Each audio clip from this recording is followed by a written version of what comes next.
right, good evening, everyone, and welcome out to Speed Racing Network, where we present the Cup Series. This is another Cup recruitment race here at Charlotte Motor Speedway, the Charlotte Shake 200.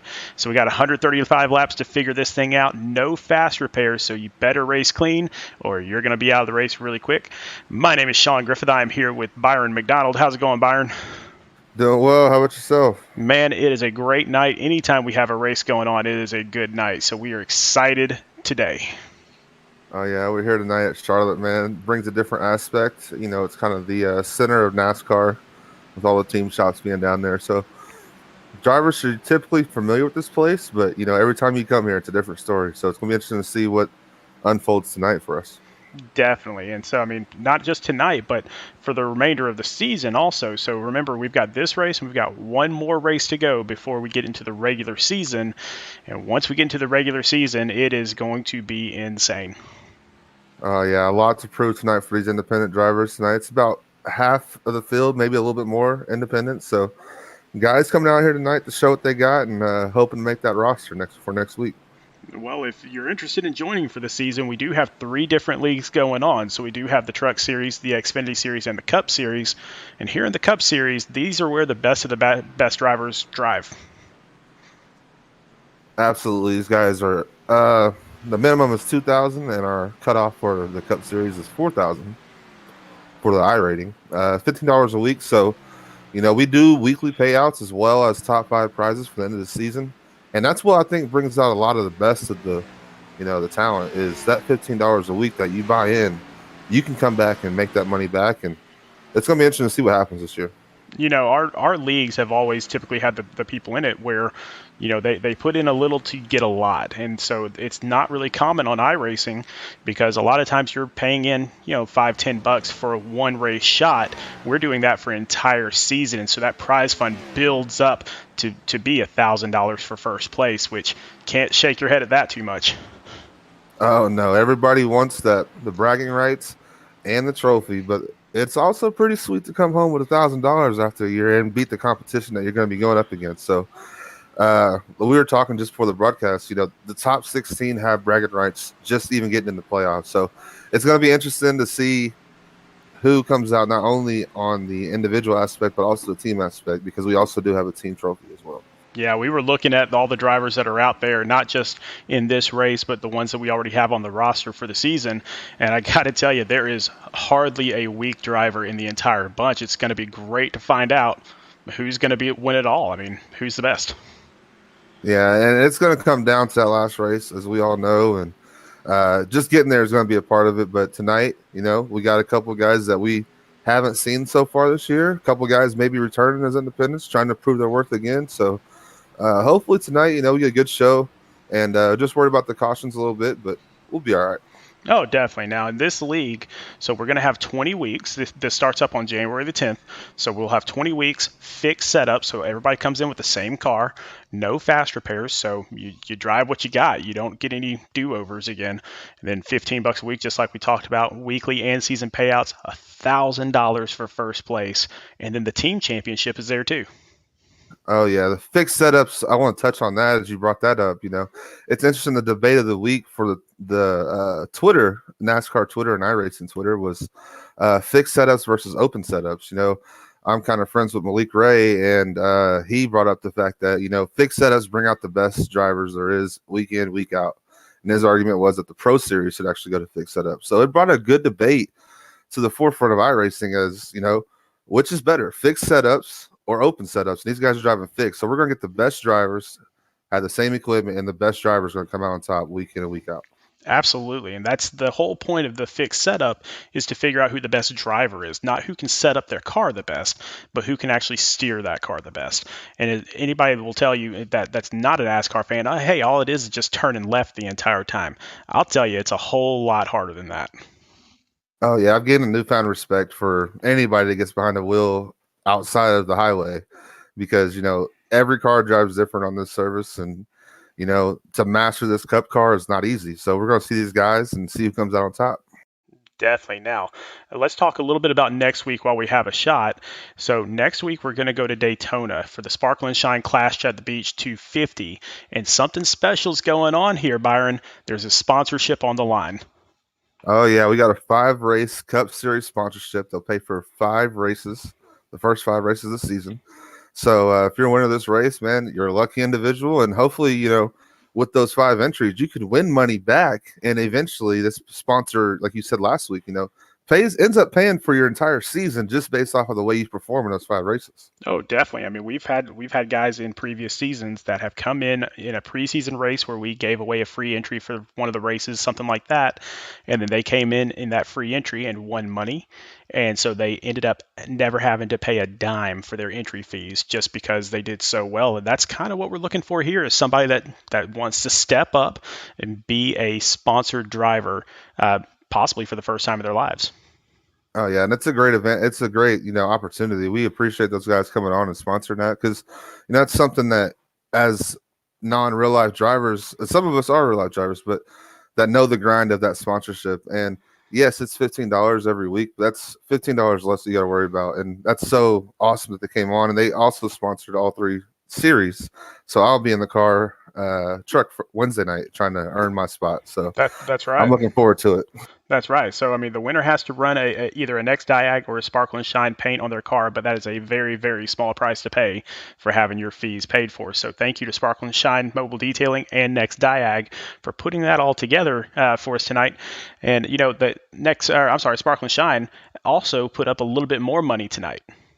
Yeah, and just to touch on that sponsorship, I just want to let everybody know in the truck series that I already got my paint scheme picked out. So, we're just waiting on the PNG from Sparkle and Shine to send it over. But they're also sponsoring this Hard Charger Award, $10 to the most driver that can pick up the most spots tonight. So it's going to be an interesting dynamic of these guys that are in the league already. They want to try to pick up this free sponsorship, test these guys that are coming in tonight and starting the back and work their way to the front. Yeah, the other thing that they could really, really do is they can talk to Kane Cook, and so Kane Cook has joined Team SRN to do some coaching, for lack of a better term, and he actually did a group session last night, and it went fantastically. There were so many people that had such good things to say about his coaching, and you have to remember this is a guy that's raced on the highest levels. Yes, this is another Cup Series, Coca-Cola Series driver. He's known for the most hard chargers in iRacing on the service. You can't find anyone better. And I've worked with him personally myself. And I got a league race coming up for next Friday that I've been working on with him. And, I can already tell improvements. And I'm so anxious to get back to Phoenix next week with my playoff chances on the line at a different league and just put what he gave me into use and just come out and see what happens.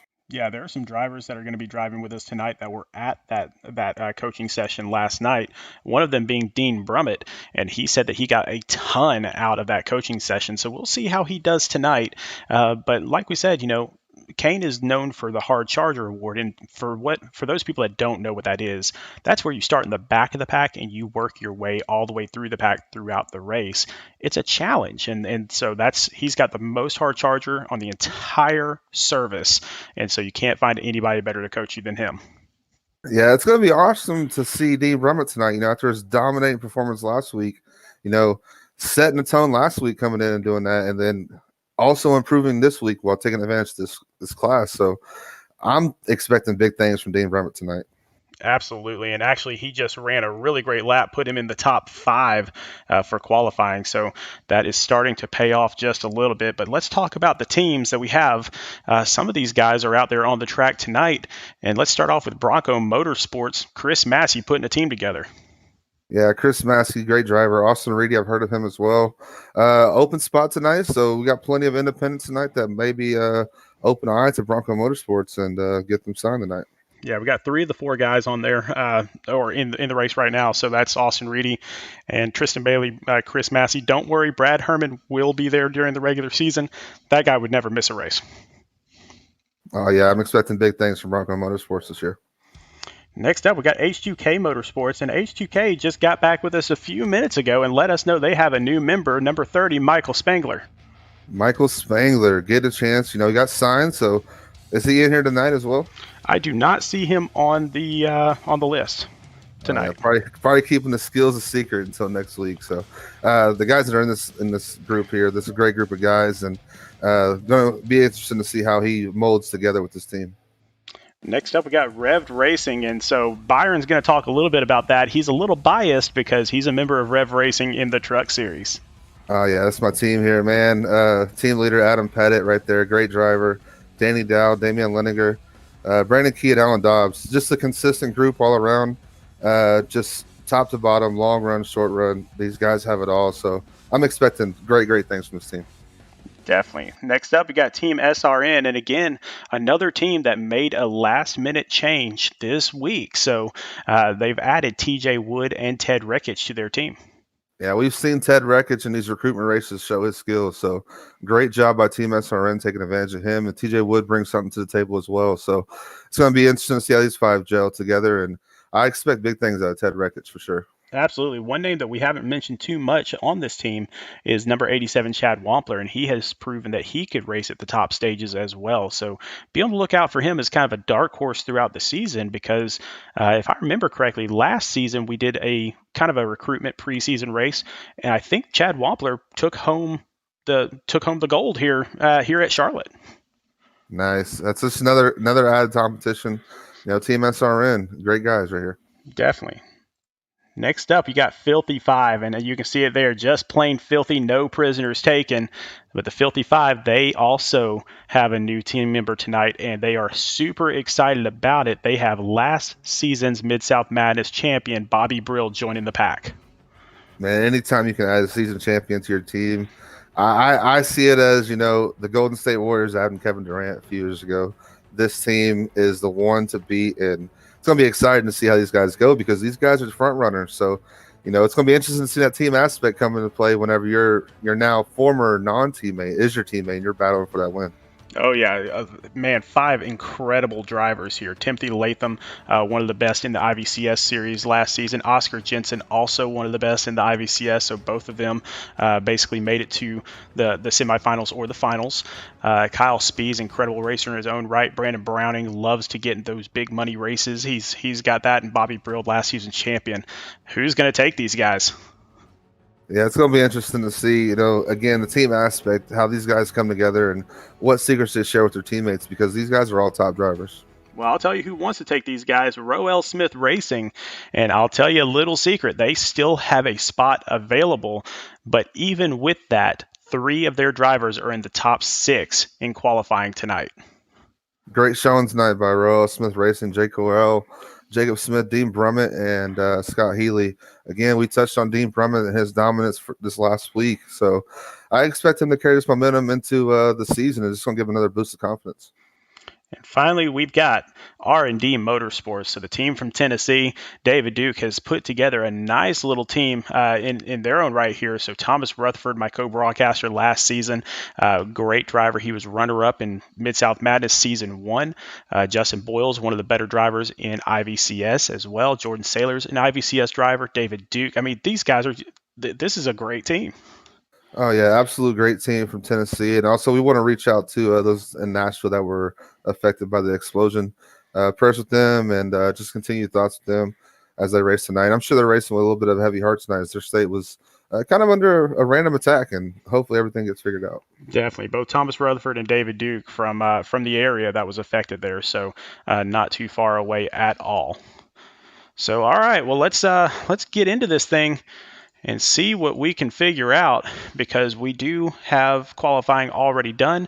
And it looks like Greg Wellen from H2k Motorsports will take the pole, and then Scott Healey from Revved Smith Racing will take the outside pole. Alan Dobbs, my teammate, again, we mentioned in the pre-broadcast meeting, you were just talking that he put in some hours today on this track, expecting to get that victory. So expecting to be up front tonight. Austin Reedy in fourth for Bronco Motorsports. Dean Brummett for Revved Smith Racing. We touched on him, and Jake Roel for Revved Smith Racing as well.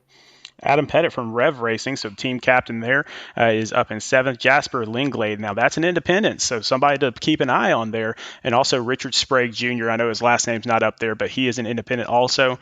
Brandon Key from Revved Racing up in 10th. You got John Putnick as an independent in 11th, and rounding out the number 12 spot, Michael Madden, also independent. So we got some good independents up here in this top 12. Oh, absolutely. If you look at here, the top 10 were separated by less than a tenth of a second. So, and the top 12, not far off of that. So I expect close racing tonight. and Charlotte feeds to that. So it's going to be interesting to see what happens.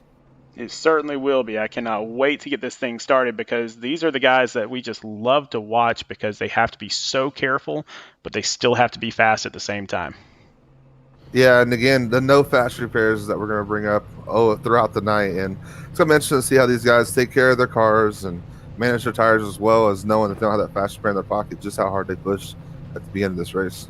Yeah, it looks like we'll have 31 cars on the track when we get this thing started.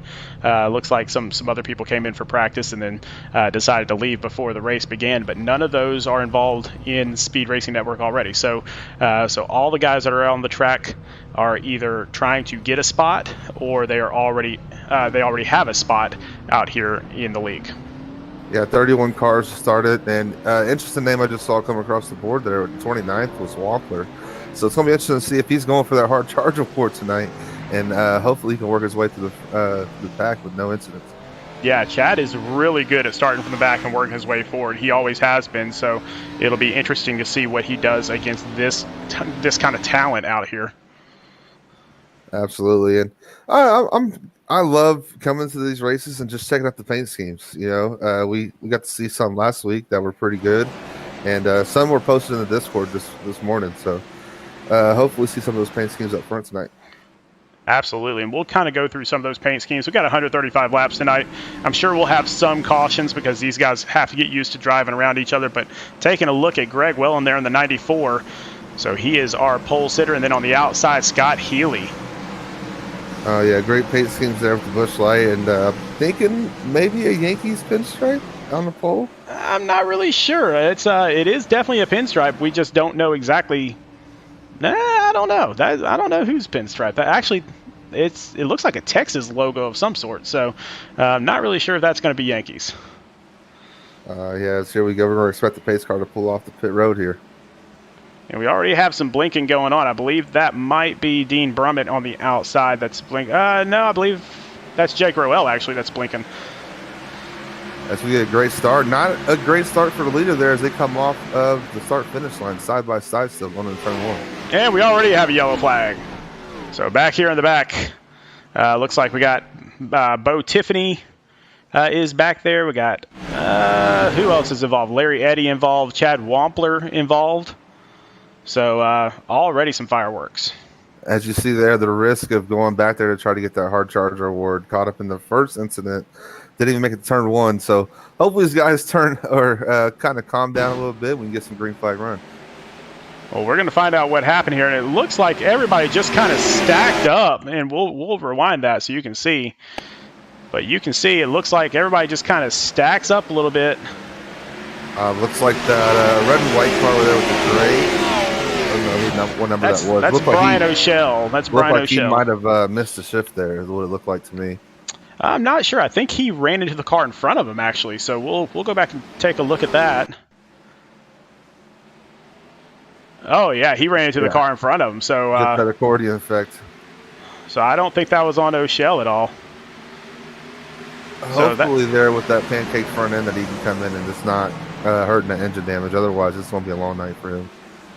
We're going to take a look at this one more time here. Oh, it was up front. So it was the 690 of John Puddock.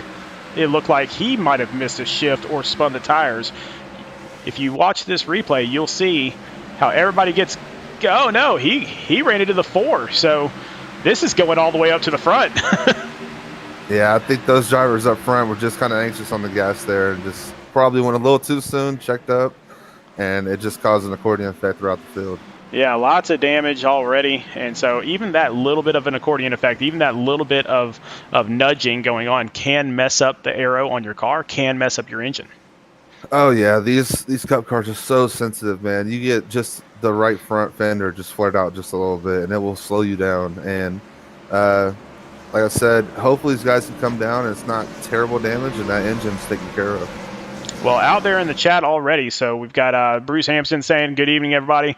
Brian O'Shell saying, shake and bake. Brian's actually out there on the track.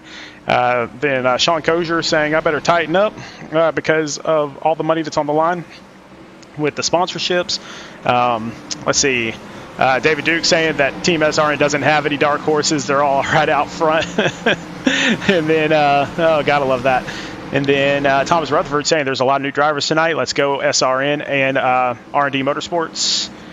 Ryan Ducombe saying let's go H2k. And then Joseph DuPont from Team H2k saying that Greg Wellen, the pinstripes on that is the Hunter Pence Baseball Academy. So that's what that is. It's the Hunter Pence Baseball Academy. Ah, nice. Solid scheme there. I like that a lot. See, I do enjoy our chat. Our chat helps us learn things. Oh, yeah. It's amazing to see how these guys even comment in race sometimes. They be in the middle of the pack just, hey, just want to give a shout out to SRN or whoever else. You know, it's interesting to see these guys that are in race comment on there. Oh, yeah, they're not shy about typing, that's for sure. And I'm sure they're not shy about their radios either. We do not have the radios turned on the broadcast for very obvious reasons. But we do sometimes get to hear or see some typing, that sort of thing. We do get to know what's going on. Yeah, definitely. I've been in those race chats, and it can get a little heated there, especially on an incident like that, where, someone might have checked up and just didn't say it quick enough, or, it's a good thing that we keep that thing muted for a family-friendly show, for sure. Definitely. All right, so up front, Scott Healey did make the pass for first place while, in the one turn that we got in. So Scott Healey will actually have the restart as we're coming around turns 3 and 4. Yeah, Scott Healey moving to the inside line. It's going to be nice to see if he can get this thing going. And hopefully that recording effect's out of the way and these guys kind of slow up and take it easy. All right, Scott Healey from Roel Smith Racing. He's going to get the green as the pace car is about to dive off. And we're going to get restarted here on lap 4, going into lap 5. As he finally gets the green flag, Scott Healey gets a great jump, able to clear the car on the outside. He's going to go into turn 1 all by his lonesome. And here at Charlotte, you can get away from people. I mean, so don't look past him breaking away like that, because you can stay out front if you get out there quick enough. Oh, yeah, clean air is king here at Charlotte. And there's, he's got car loose into the... That's Thomas Rutherford. Rutherford, he might have got a little help there. Oh, no, it's not. I'm sorry. No, that's Richard Sprague. Usually Thomas Rutherford is in the 4. That's Richard Sprague. One of our independents there. That is completely unfortunate, as he was hoping to get on the team tonight. Yeah, let's go back and find out what happened there as we get into another wreck replay. And I apologize. I always think of number 4 as being our friend Thomas Rutherford, and so that's just who I thought it was to begin with. So he's up on the outside all by himself, and then he tries to cut in, and when he does, it just looks like he kind of loses it. Yeah, it looked like he could have possibly either lifted to get out away from underneath that car, like he's going to get at the back end, or he actually clipped that left end there of the car ahead of him, which was Brandon Key, and probably sent him down here into the wall. I don't see any damage on Brandon Key there. We'll get another view. Yeah, that was weird. I hadn't seen that unless he just broke loose for whatever reason. Maybe we can see it here. He might have maybe tapped him. Yeah, that could have been a product of overcorrecting there. Just probably panicked and pulled left, and his car went around on him. Let's see if we can't get a better view here. This is going to be the view. So let's get this from Brandon Key's point of view if we can.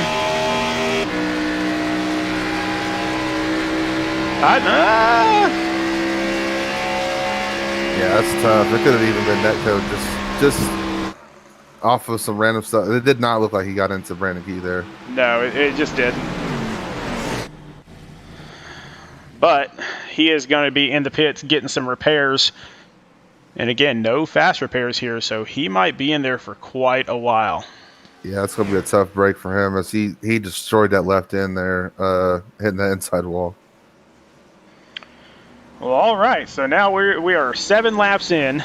We've been under caution for basically 6 of those 7 laps. Yeah, and as I was touching the pre-race, it's these cold tires these guys start off with. The moves you can't make, 2-3 laps into the run that you could make, 6, 7, 8 laps into a run. So it's getting to that window of that, 8 laps run, get a little heat in the tires, and then make your way through the field. You got to just be a little bit patient here at Charlotte.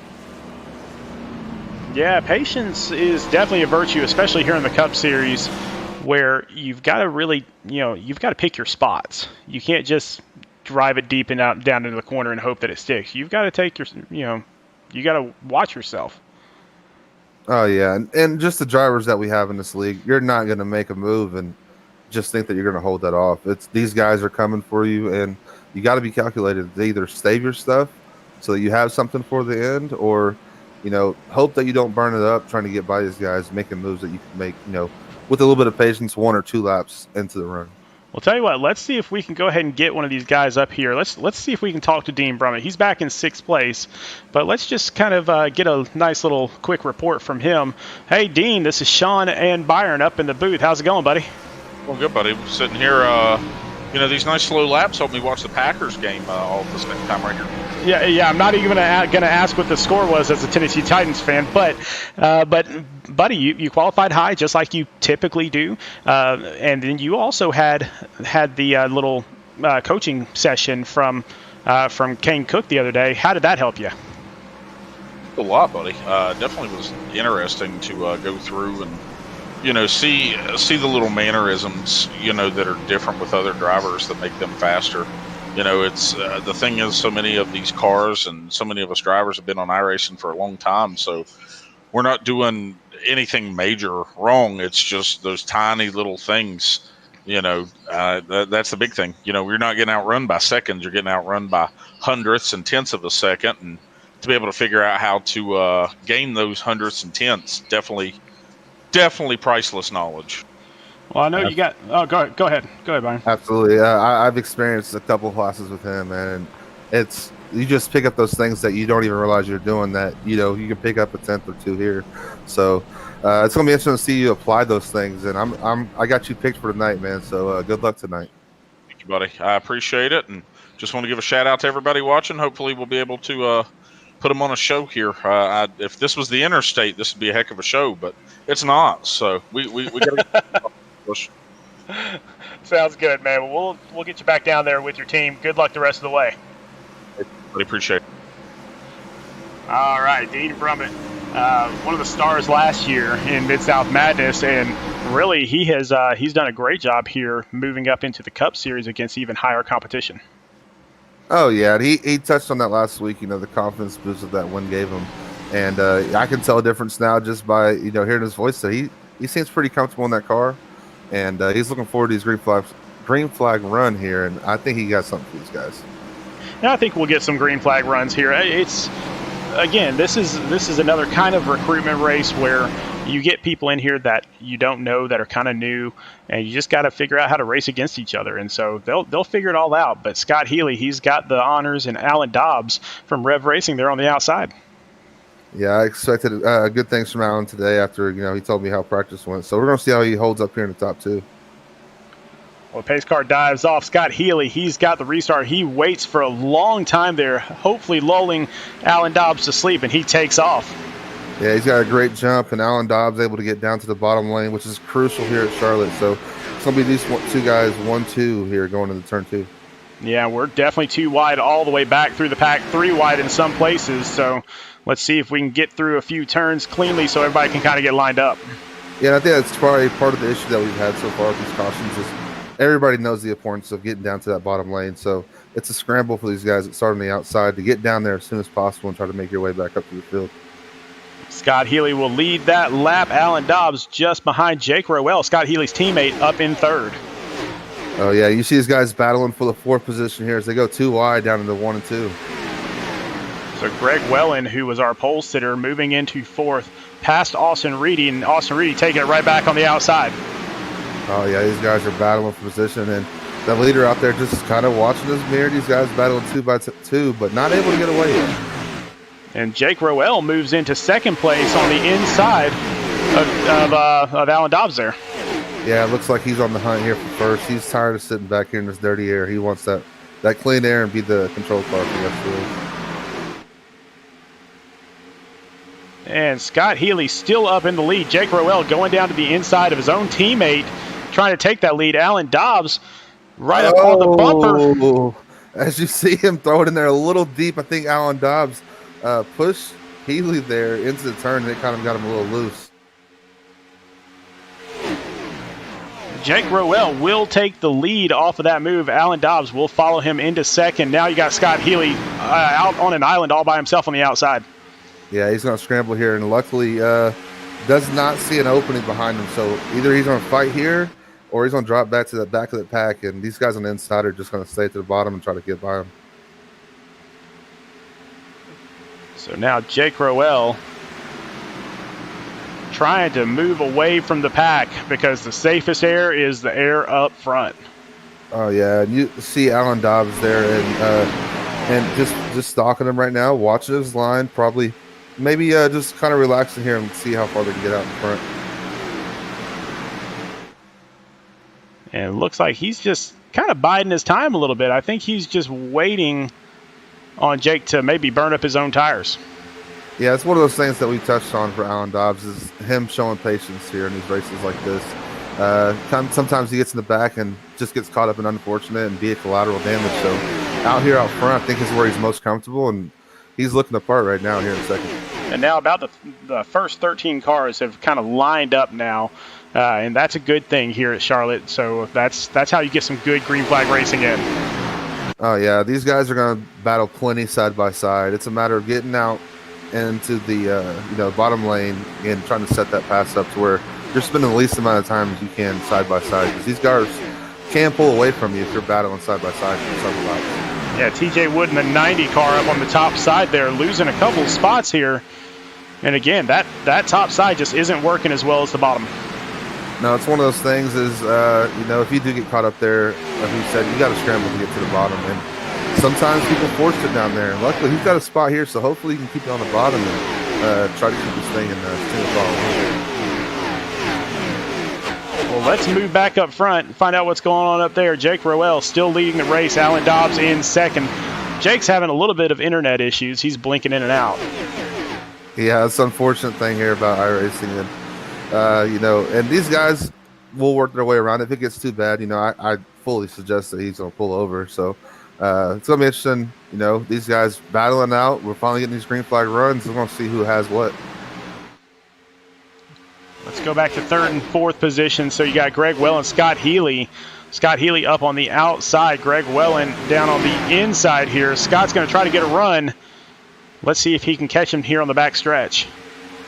Yeah, Greg got a little loose there coming out of the corner, able to save it. I saw his back end slide just a little bit up, and that probably cost him there to make that pass. But he's going to hopefully stay on the inside here and try to complete the pass. Oh, no! Oh! That's Greg Wellen. He went down into the infield. Luckily able to save it there and fall back in line. Not losing terrible positions there, but it's going to be interesting to see what even happened there as Jake Rowell gets into the wall a little bit. Yeah, a little bit of touching there going on. Alan Dobbs almost followed him there as well. So everybody really running in danger there on the outside, just tapping that wall every now and then.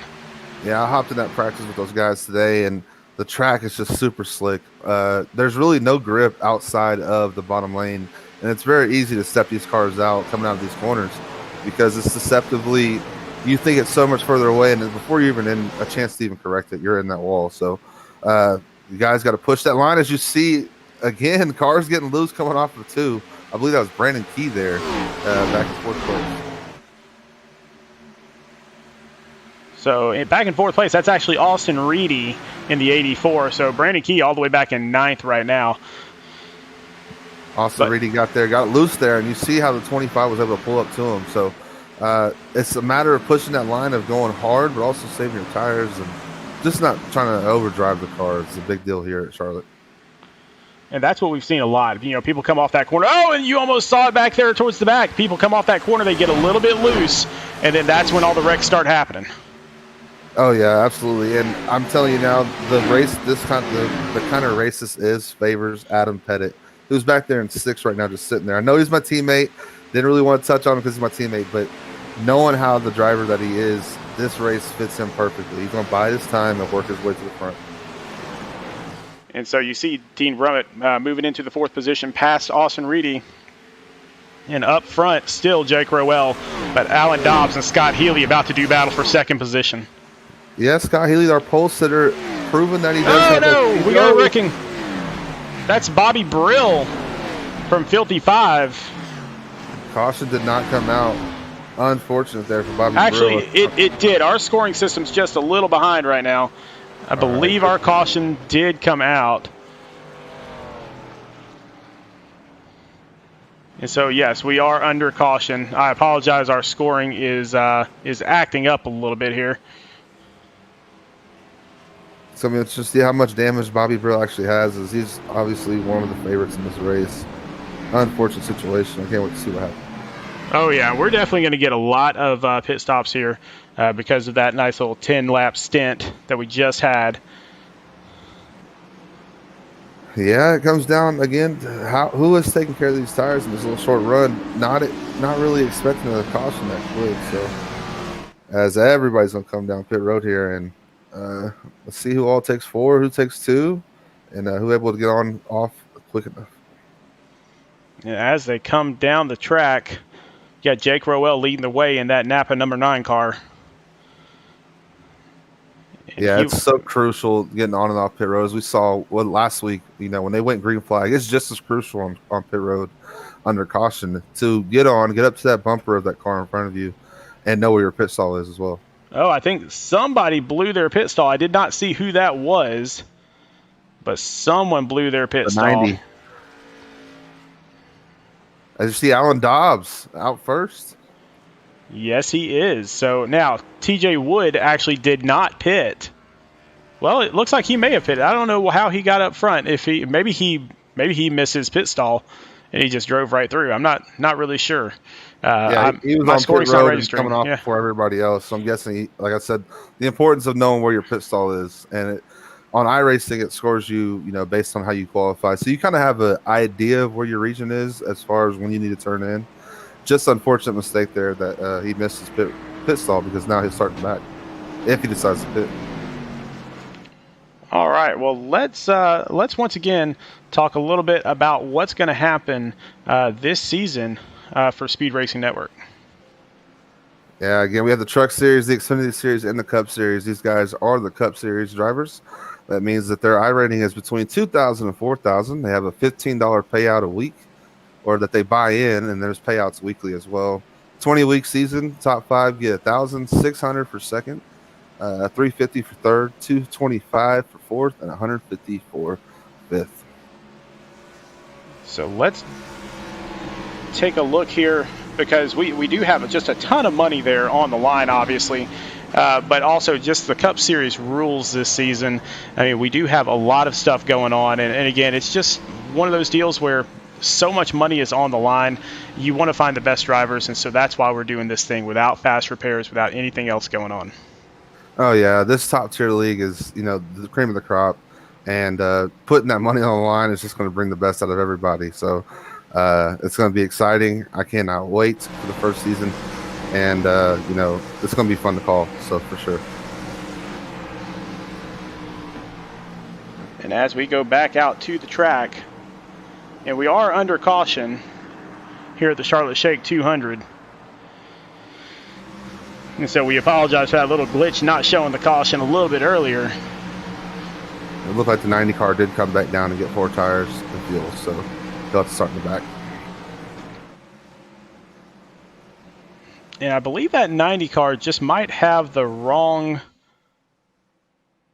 number on it, because I don't see a number 90 on our scoring system at all. So they must have the wrong number. Yeah, that happens. These recruitment races, it's not really as far as you just jump in the car and you just go. So obviously in the season, that'd be a lot easier to call out who that was. So Alan Dobbs takes over the lead here, coming off pit road with the caution lights going off, which means we're going green. Yep, we'll be going green here in just a few more turns, but Alan Dobbs has been up front pretty much the entire time, along with Jake Rowell. Oh, yeah, these two have been battling all night, riding around that top 5, and Rowell was able to get out to a good start there on that last restart, being the control car, And Alan Dobbs has that advantage this time. So hopefully he takes advantage of it, gets out to a good start, and able to hold these guys off. And as they come around turns 1 and 2, so, I mean, we've already had 3 cautions on the night. Hopefully these guys kind of settle down a little bit. I will tell you that Bobby Brill is still sitting in his pits. So a big, massive hit there. I'm sorry we don't have the replay of that, but anytime you have Bobby Brill involved in an accident, that's something wrong. He is such a great driver. Yeah, definitely an unfortunate situation for him tonight as this night's over. Hopefully these guys can keep it green like they did, and hopefully get some green flag pit stops and bring some strategy into this race. And as we're going to come around turns 3 and 4 here, we got Alan Dobbs starting in first, then Jake Roel in second, Scott Healey in third, Dean Brumman in fourth. You got a trifecta of Roel Smith Racing there in 2, 3, and 4. Strong team showing as they're all here in the top 5. Alan Dobbs bringing the field to green. And he just waited a little bit, and then he got a great run right there at the green flag. And so he is going to be the leader. Yeah, it's going to be interesting to see that third spot. Healey there had to run to the inside, and Roel jumped down and blocked his nose. So we're going to see how patient Healey is after that move that Roel made. And we do still have Roel blinking out some. We got a couple other guys blinking out as well. So have all sorts of stuff going on tonight. Oh, as he gets loose there, go to the high side. Pushed it a little too hard. Hopefully he's able to save it on the apron there. Oh, as he comes back into traffic. We got all sorts of stuff. So that's Dean Brummett down onto the infield. Got a couple others in the infield. We are still green. So that's actually Dean Brummett and his teammate Jake Roel, both in the infield. They were both running top 4. That is absolute tough. As you saw Roel on these cold tires try to go to the outside, and we touched on earlier that patience of knowing when to push it. And as we got more red cars in the back. Oh yeah, now we've got it. Correct. Now we've got it going. Tons of wreckage back here. So we're going to have to go back and figure out what happened, not just with Dean Brummett and Jake Roel, but also with everyone else. So let's go to another wreck replay. Oh yeah, next Niagara's getting their money's worth tonight. Yes, they are. And so we're going to take a look here. So it's the 84 of Austin Reed right on the tail of Dean Brummett. And it looks like Jake Roel kind of gets down. He gets down below the line. Once he gets down below the line, he comes right back up the track, taps his own teammate, Dean Brummett. And then they both go spinning. But then the real wrecking happened a little bit later on as Jasper Linglade, I believe, is... Oh, yeah. Nice hit into the wall there. And then everybody's going around. Everybody's getting hit. We're going to get a better view of that. It looked like they might have went 3 wide, and Charlotte just does not play to that 3 wide there. And, came down, came back up, and, yeah, it's just wrong place, wrong time there for the 19. Yeah, Charlotte's such a thin track comparative to last week's Auto Club. Just a really, really thin track here. Yeah, it just minimizes the mistakes that you can have, and unfortunately, there about 5 or 6 cars got damaged, and you see the 28 there that was smoking just backed out of the race. So, plenty of drivers' nights probably ruined tonight, and yeah, just unfortunate. Oh yeah, tons of drivers on pit road, not just for fuel. All those guys are there for actual repairs, and so a lot of damage. These guys up front, this is why you stay up front, so that way you don't get involved in that stuff. Oh, yeah, and luckily for these guys up front that Jake O'L was only able, unfortunate for Brummett, but that could have been a lot worse. And that just, I mean, yeah, there was one car that was a casualty of that, his teammate, but, he was able to keep on that apron, and unfortunately just came up just a little too high on that accident. Out there in the chat, Brian O'Shell said, watch that from my cockpit, and here it is. He drives right through it. O'Shell just showing off the type of skill that we have here in this league. As most guys would have panicked and locked those brakes up, and around that back end would have went. What a great drive for him. Oh, yeah, and just imagine the spots that he picked up on that, and now he's up here in the front battling with these guys.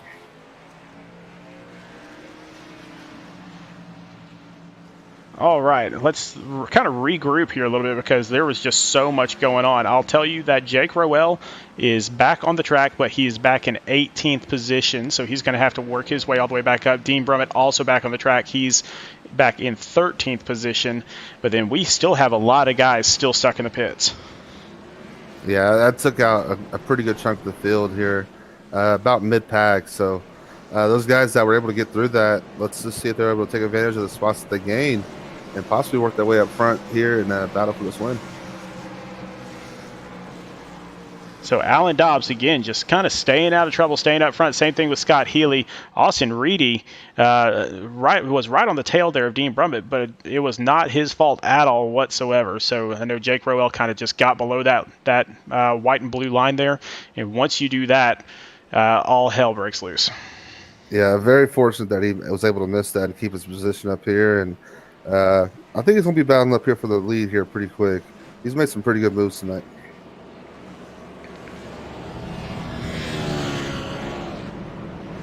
All right, let's go back a little bit ways. We got Danny Dow up there in 5th position, Adam Pettit in 6th, both from Revved Racing. Oh, yeah, Danny Dow was another individual that he opened the practice session today for Charlotte. So I think he's coming in here with a ton of confidence and definitely wants to get up there and get that win and make sure that his hard work today paid off. As we come around, we should get the one to go shortly. And then we'll get right back to racing. Yeah, this field's a lot smaller than what we started out with. So guys that have damage hopefully can keep it clean the rest of the way. And hopefully for them get some more cautions to get that damage fixed. But I know these leaders want to race, and I think it's going to lend more to the green flag run here with the least amount of cars that we have now. Yeah, definitely not as many cars on the track as we started off with. We are down to, it looks like, I'm looking to see who all's actually running. I think we only have 22 cars on the track still running right now. Yeah, and these guys that are up front, it's going to come down to once these green flag pit stops commence, getting on and off pit road cleanly. Charlotte's not one of those ones that's easy to get onto, coming out of 4, carrying all that speed. So hopefully we get to that point, and I'm ready to see what these guys can do getting on and off pit road and trying to win this race. So Alan Dobbs, one of the stars from Revved Racing, and you were saying earlier that he practiced a lot on this track this week. Oh, yeah, we've been throwing up practice sessions, for Texas, Daytona. This week, we've been practicing on Charlotte with this race coming up. So him and Dave Dow's been at the forefront of that for our Cup team, and I expect good things from them tonight. As pace car pulls off, Alan Dobbs will once again get the restart. It was Jake Rowell on his outside last time. Now it's Scott Healey, and he still gets a really good jump. Oh, yeah, great jump there. Just timed it perfectly, getting out to this lead, as everybody else is still about two by two here from second back. Yeah, we saw Adam Pettit in that number 57 car get a little bit outside there. Maybe one of the cars in front didn't get going quick enough for his liking. But now these top 5 have started to kind of break away just a little bit. Oh, yeah, as you see Reedy getting a good push there from Dow. And with the teammate aspect coming into this, you wonder if Dow's going to be able to get up there and help Dobbs at all or what. So as you see, Reedy just put all kinds of pressure on Alan Dobbs. Yeah, Reedy, a fantastic driver from Four-Wide Racing last season, and we were able to watch him the last 5 races of the season in the playoffs. Just really great driver, and he goes down to the inside to try to take this spot away from Alan. Yeah, he's going to get a run here out of turn 4 and hopefully set this pass up for 1 and 2 as he stays to the inside there of Alan Dobbs going into the tri-oval. Yeah, a lot of drivers like to cut that grass right there on that corner, on that kind of tri-oval type of area. But looks like Austin Reedy with a good run. Still not clear, though. Yeah, Alan Dobbs fighting hard on the outside, and you got to wonder if he's burning his tires up and going to have anything left if this thing does stay green. And they're still just side by side. And while that's going on, you got Scott Healey right behind. You got Danny Dow just licking his chops right now. And John Puttick in the 690 along with Adam Pettit side by side for 5th and 6th. Yeah, as I spoke on earlier, these Cup cars, if you're riding side by side, look at the group behind them, how they just pulled up to the back, and they're kind of just sitting ducks, waiting for one of these two to really to make this move and clear, because they're going to go with the guy that makes the Oh pass. no, Pettit's spinning. Oh, he's into the outside wall hard. Luckily, it didn't get any more damage than that as the car is able to check up. Yeah, you got to wonder. He smacked that right side, so his right end's pretty smashed in. Let's see if he got any help on that. Yeah, we're going to take a quick look. He is driving up pretty quickly. He might be angry. He's cool under the helmet, so I'm sure he's just trying to get his position back here and hopefully doesn't take out any anger that he might have. Nah, he's a good, classy dude. He's not going to do anything like that. But let's go back and find out what happened with him with another Next Diagonal replay. And again, this is just one of those things where there's not enough track. So he's side by side with the 690 of John Puddick.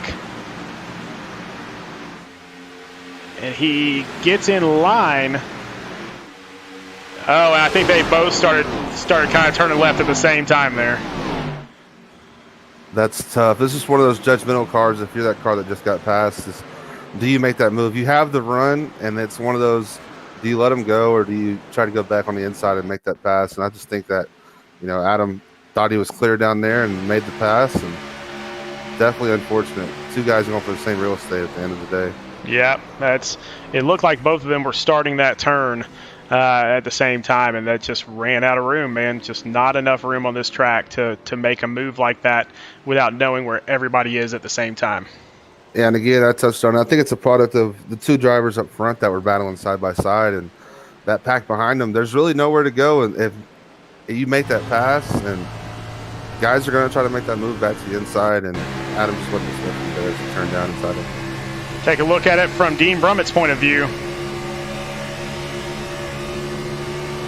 As the wrecking goes on in front of him, and he dives down to the inside of the track just to stay out of everybody's way.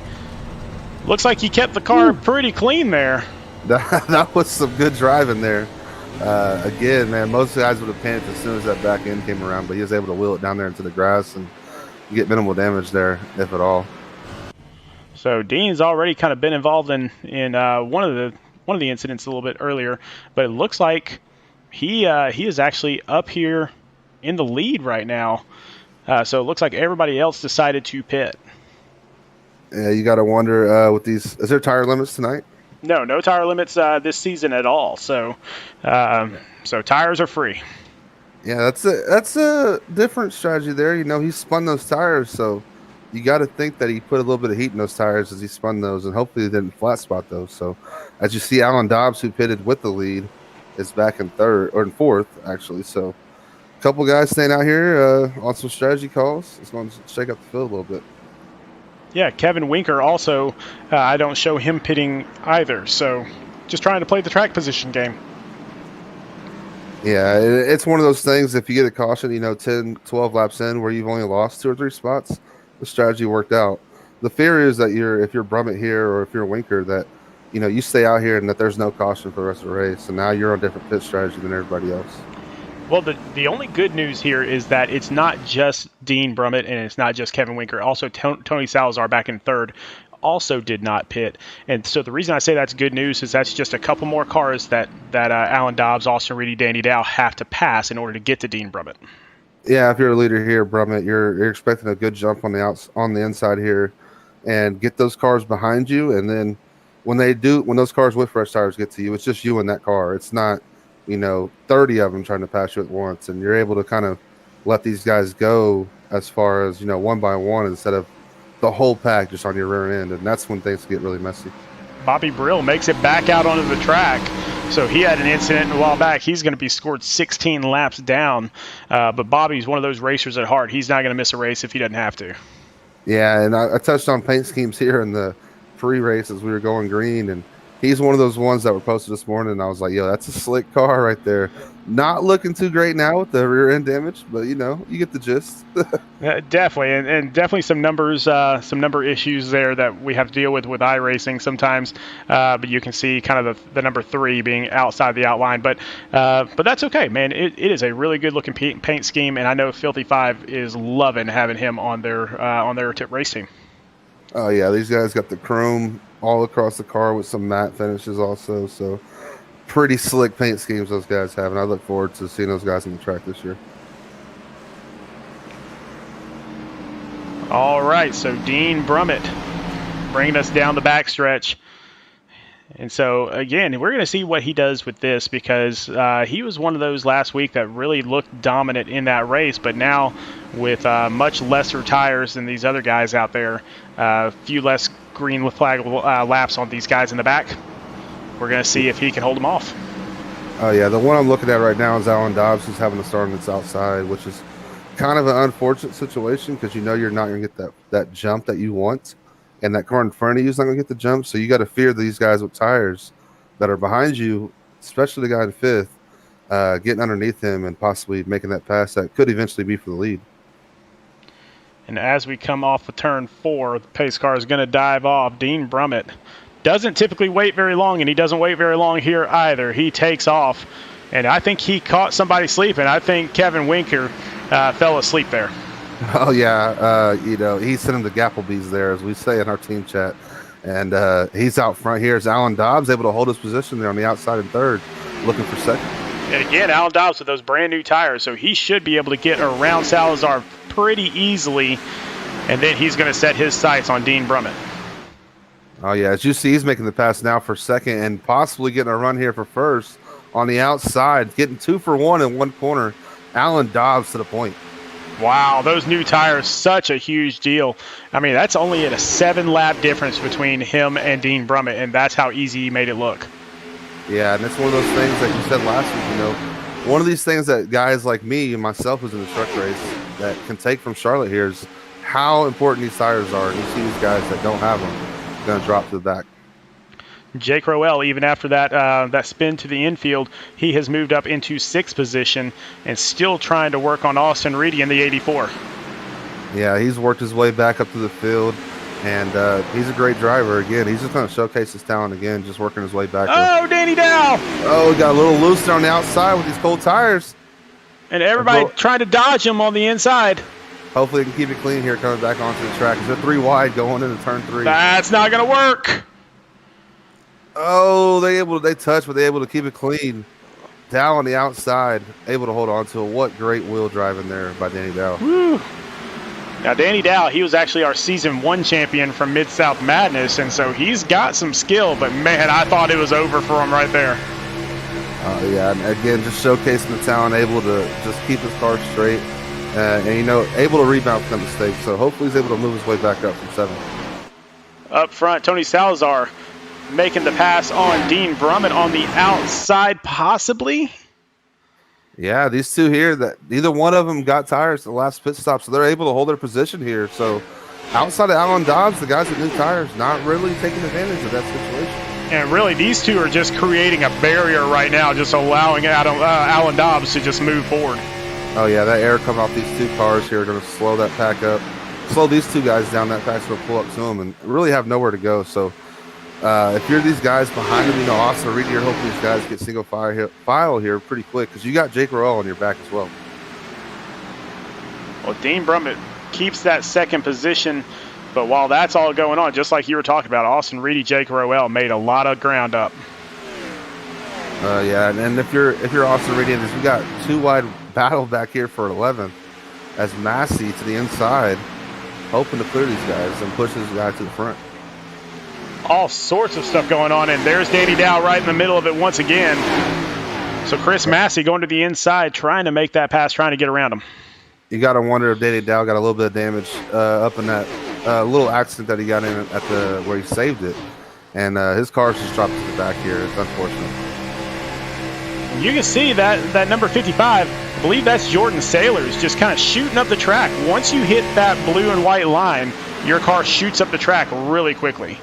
Oh, yeah, there's no forgiveness from that apron, and the bad thing about that is the line that you want to be on that apron, but as soon as you touch it, then your car just shoots up the track, and that's how you get into the outside wall.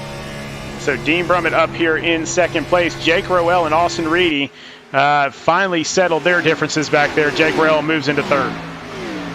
I tell you, Dean Brummett's showing that talent again this week. Yes, he's in 2nd, but again, we touched on it. He's 7 laps older tires and still able to be up here in second. With Jake Roel coming up on him pretty quick here. So we're going to see how hard he drives these two guys as they pull up onto his bumper. And of course, you know, Jake Roel, a teammate of Dean Brummett's, but make no mistake, they are definitely going to go at it here. Oh yeah, he probably gave him that spot and said, "Hey, go ahead and go get him," you know. And he's going to try to fall back here and forth and kind of hold off Putnick back there too. But up front, Alan Dobbs just running away right now. He's got a 1 second lead over Jake Roel. And again, with these new tires, he's been out here, you know, running his own race, taking care of his tires. And you got to wonder if Jake Roel and Austin Reedy may have burned theirs up trying to get past these lap traffic, as it's been, you know, about 10 laps since the last caution.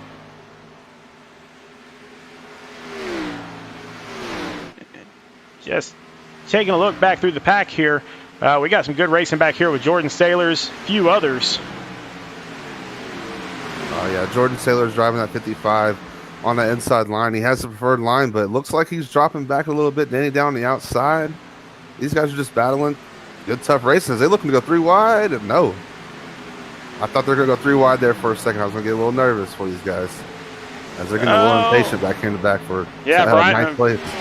Brian O'Shell in that 54 car really considering making a move on the inside there, but thought better of it.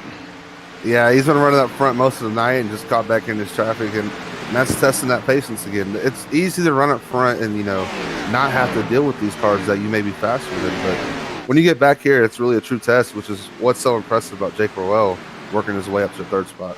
John Puttick is trying to get past Dean Brummett, and again, John Puttick has 8-lap newer tires, and so this should be an easy pass for him, but Dean is not an easy driver. Oh, and we've got somebody in the wall right in front. Was that not? I believe that is a lapped car.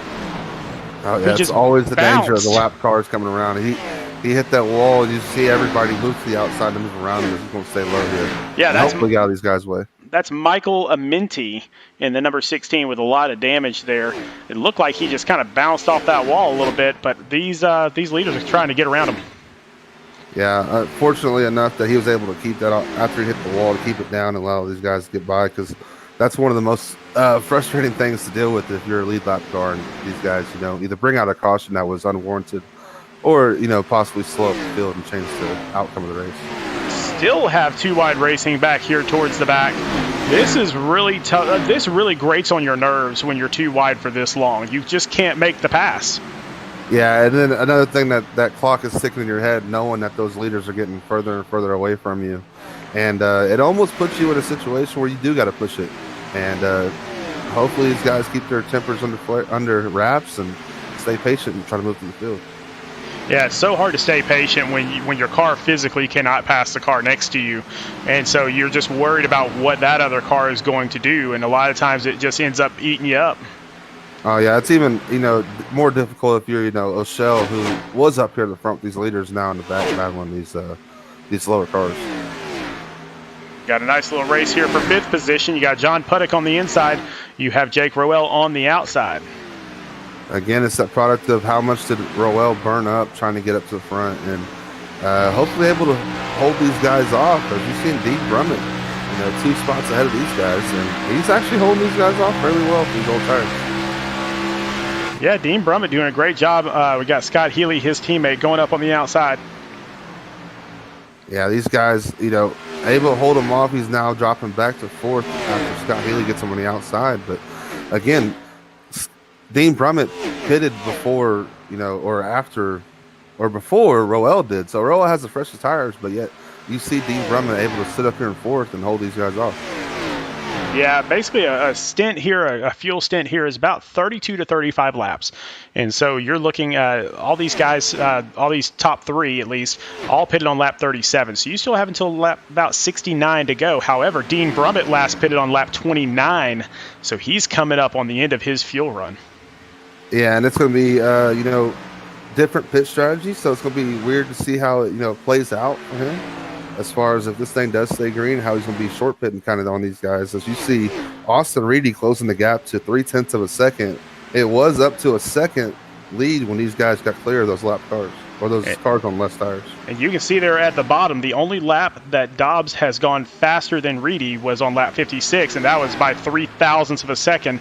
Besides that, Austin Reedy's been catching up 1 or 2 tenths of a second per lap. Yeah, Austin Reedy just stalking him right now, taking his time. Hopefully didn't burn up his tires getting up to him, so we have a battle for the lead here. And maybe we'll see if, these next couple laps, if Alan Dobbs is actually probably saving his tires a little bit. And that's highly probable, just because Revved Racing, that's really what you guys learn in your practice sessions is how to save tires. And, one of the really good people at doing that is Adam Pettit, who is your leader. Yeah, Adam, every time we get done with the, practice race or something, we're like, hey, what's your tire percentage at? We ran a 30-lap run, and, he's still in the high 80s, low 90s. And I'm like, how do you do it? Teach me your ways. So it's great to have him as our team captain because certain things like that come into play for the team. And it trickles down. It definitely does. Well, I know I've spoken to Adam once or twice before about that, and basically what he says is, I'm going to run my race. Forget what everybody else does around you. If they want to pass me, pass me. But I'm going to run my race. And typically his race, he can extend that stint a little bit longer, and sometimes that's all it takes to win a race is just extending it a little bit longer than the other guy. Yeah, and another thing that pays off too for is, avoiding accidents. He was caught up unfortunately in one today, but typically that pays off to where our team is typically finishing races, and that's hard to do when especially you don't have fast repairs. Oh, it looks like we got Danny Dow with some serious internet issues. He's blinking out all over the place, and that's really disconcerting to a driver. Yeah, it's unfortunate for Rochelle and Massey here who are behind him. Hopefully, communicating with him where he's at because he is nowhere on the screen. I can tell you as a driver behind somebody that's blinking, that is one of the most frustrating things in iRacing. Yeah, because you just can't do anything with it. Let's move up a little ways. Let's get it back up to the lead. Check out and see what's going on with Alan Dobbs and Austin Reedy. They're still going head-to-head. Austin has closed it down to 1/10 of a second. Yeah, as you see, he pulls up to the bumper here. This lap car hopefully does not come into play as Alan Dobbs just kind of running his own race here and, feeling pressure for Reedy, and we'll see if he lets him go here as Reedy goes to the inside. And we do have some lap traffic here. I believe that's Chad Wampler. And so he's going to go way, oh no, and oh no, Alan Dobbs gets into him. Not really sure where else Chad could have gone there, but you can't go too much higher here, otherwise you're up in the wall yourself. It's one of those things as far as, patience. You see that lap cars. You see him come back to the bumper here of Austin Reedy as he is pushing Reedy to his limits here coming out of 4. It's one of those things, though, again, where you see that lap car, you saw him coming, back out of it and set your pass up and just accept that he passed you and fall back in line and avoid that damage, where now his right front could be damaged to where, these other cars catch him. And so Austin Reedy takes the lead after just a bad timing. That's Chad Wampler doesn't want to be in that position, obviously, but just bad timing, and Austin Reedy just took advantage of it. Yeah, and customary for iRacing, iRace or real life drivers can do it through their spotters, but typically when you're a lead lap car and you're the leaders, you're coming up on that lap car like, hey, please go high for us. And to me, Wampler went plenty high, and here at Charlotte, you can't necessarily force that move and not expect to get into him. So unfortunate for Wampler to be in that spot, but I think a little bit of patience there from Alan Dobbs would have made that situation a bit better for himself. A little bit of side-by-side here for the 7th position. So Tristan Bailey moves into 7th past Jake Rowell. And so here comes Greg Wellen as well on the inside. Yeah, again, Rowell, as you see those tires that he burned up, getting up to the front. Now these guys have actually been patient, slowly, methodically working their way to the front, and now up to 7th for Bailey here as Rowell's going to drop back to 9th. And we've seen this quite a bit with Jake Rowell, where he is fantastic on the short run, but when it gets to a longer run, he's already burned up those tires. And it's just kind of driving style, and if he would just learn to kind of save those tires just a little bit more, he would be really tough to beat. It's such a fine line, especially in these Cup cars, to know that you are pushing it too hard with the way this draft package works, for these cars. So it's very difficult to think that you're not pushing at all, and then 10 laps into a run, you're suddenly dropping like a rock. And it's just finding that fine line of saving and pushing at the same time. But up front, Austin Reedy not being able to pull away from Alan Dobbs too far. Yeah, surprisingly enough, Alan Dobbs didn't get too much damage. They're able to keep up with Austin Reedy here. Fortunately, as you see, Healey now coming into the picture here, 7/10 back from the leader. Yeah, Scott Healey from Royal Smith Racing back in third. His teammate, Dean Brummett, who again, still on those old tires, back in fourth, so hasn't lost too terribly much. Yeah, that is a pit strategy that I'd say has paid off for Dean Brummett here, as he now runs on fourth and still has yet to pit, though. So you wonder if he's not going to be coming down the pit road here shortly. Well, these guys to stay out probably another 10, 15 laps. Yeah, he is on lap 40 of this stint, so he has definitely extended that fuel mileage. Can't do that for too much longer.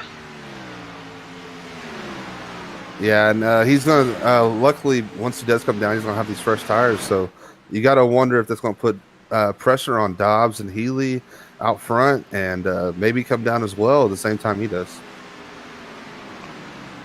Let's go back. Some side-by-side racing between TJ Wood and Greg Wellen. TJ Wood working on the outside right now as Wellen running that bottom line. This preferred line gets the pass pretty easily there. She's going to move into the 7th spot. And Greg Wellen started off this race all the way up front. Now he has gone all the way back to 7th position, but it looks like he's working his way back forward again. Yeah, he seems like one of those drivers that has been saving his tires, just biding his time. And if he comes out at the end of this run in the top 5, then I think that works out for him, and it's going to work out for his pit strategy as well. And up front, Austin Reedy has started to kind of pull away a little bit from Alan Dobbs. But again, we're starting to get towards the end of this fuel and tire run. It's only a matter of time before these guys drop in, and I don't think they can make it on one more stop here regardless. Yeah, it's going to come back down to, what I talk about all the time is the short pit and the long game. We saw Brendan Key able to stay out in that long game and come home with a 2nd place finish last week at Auto Club. So it's going to be, see which one of these guys decide to come down first. I would think that Alan Dobbs is going to be one of the first guys on pit road after losing that lead. Well, which would be really interesting because, again, Dean Brummett on 8-lap older tires, you would think that he would be, but if somebody short pits right in front of, right before Dean does, Dean's not going to be able to get that time back. Yeah, it's going to come down. I love green flag pit stops because it's a chess game, with where he's at right now, still in 4th place on these old tires, 2.6 back from the leader.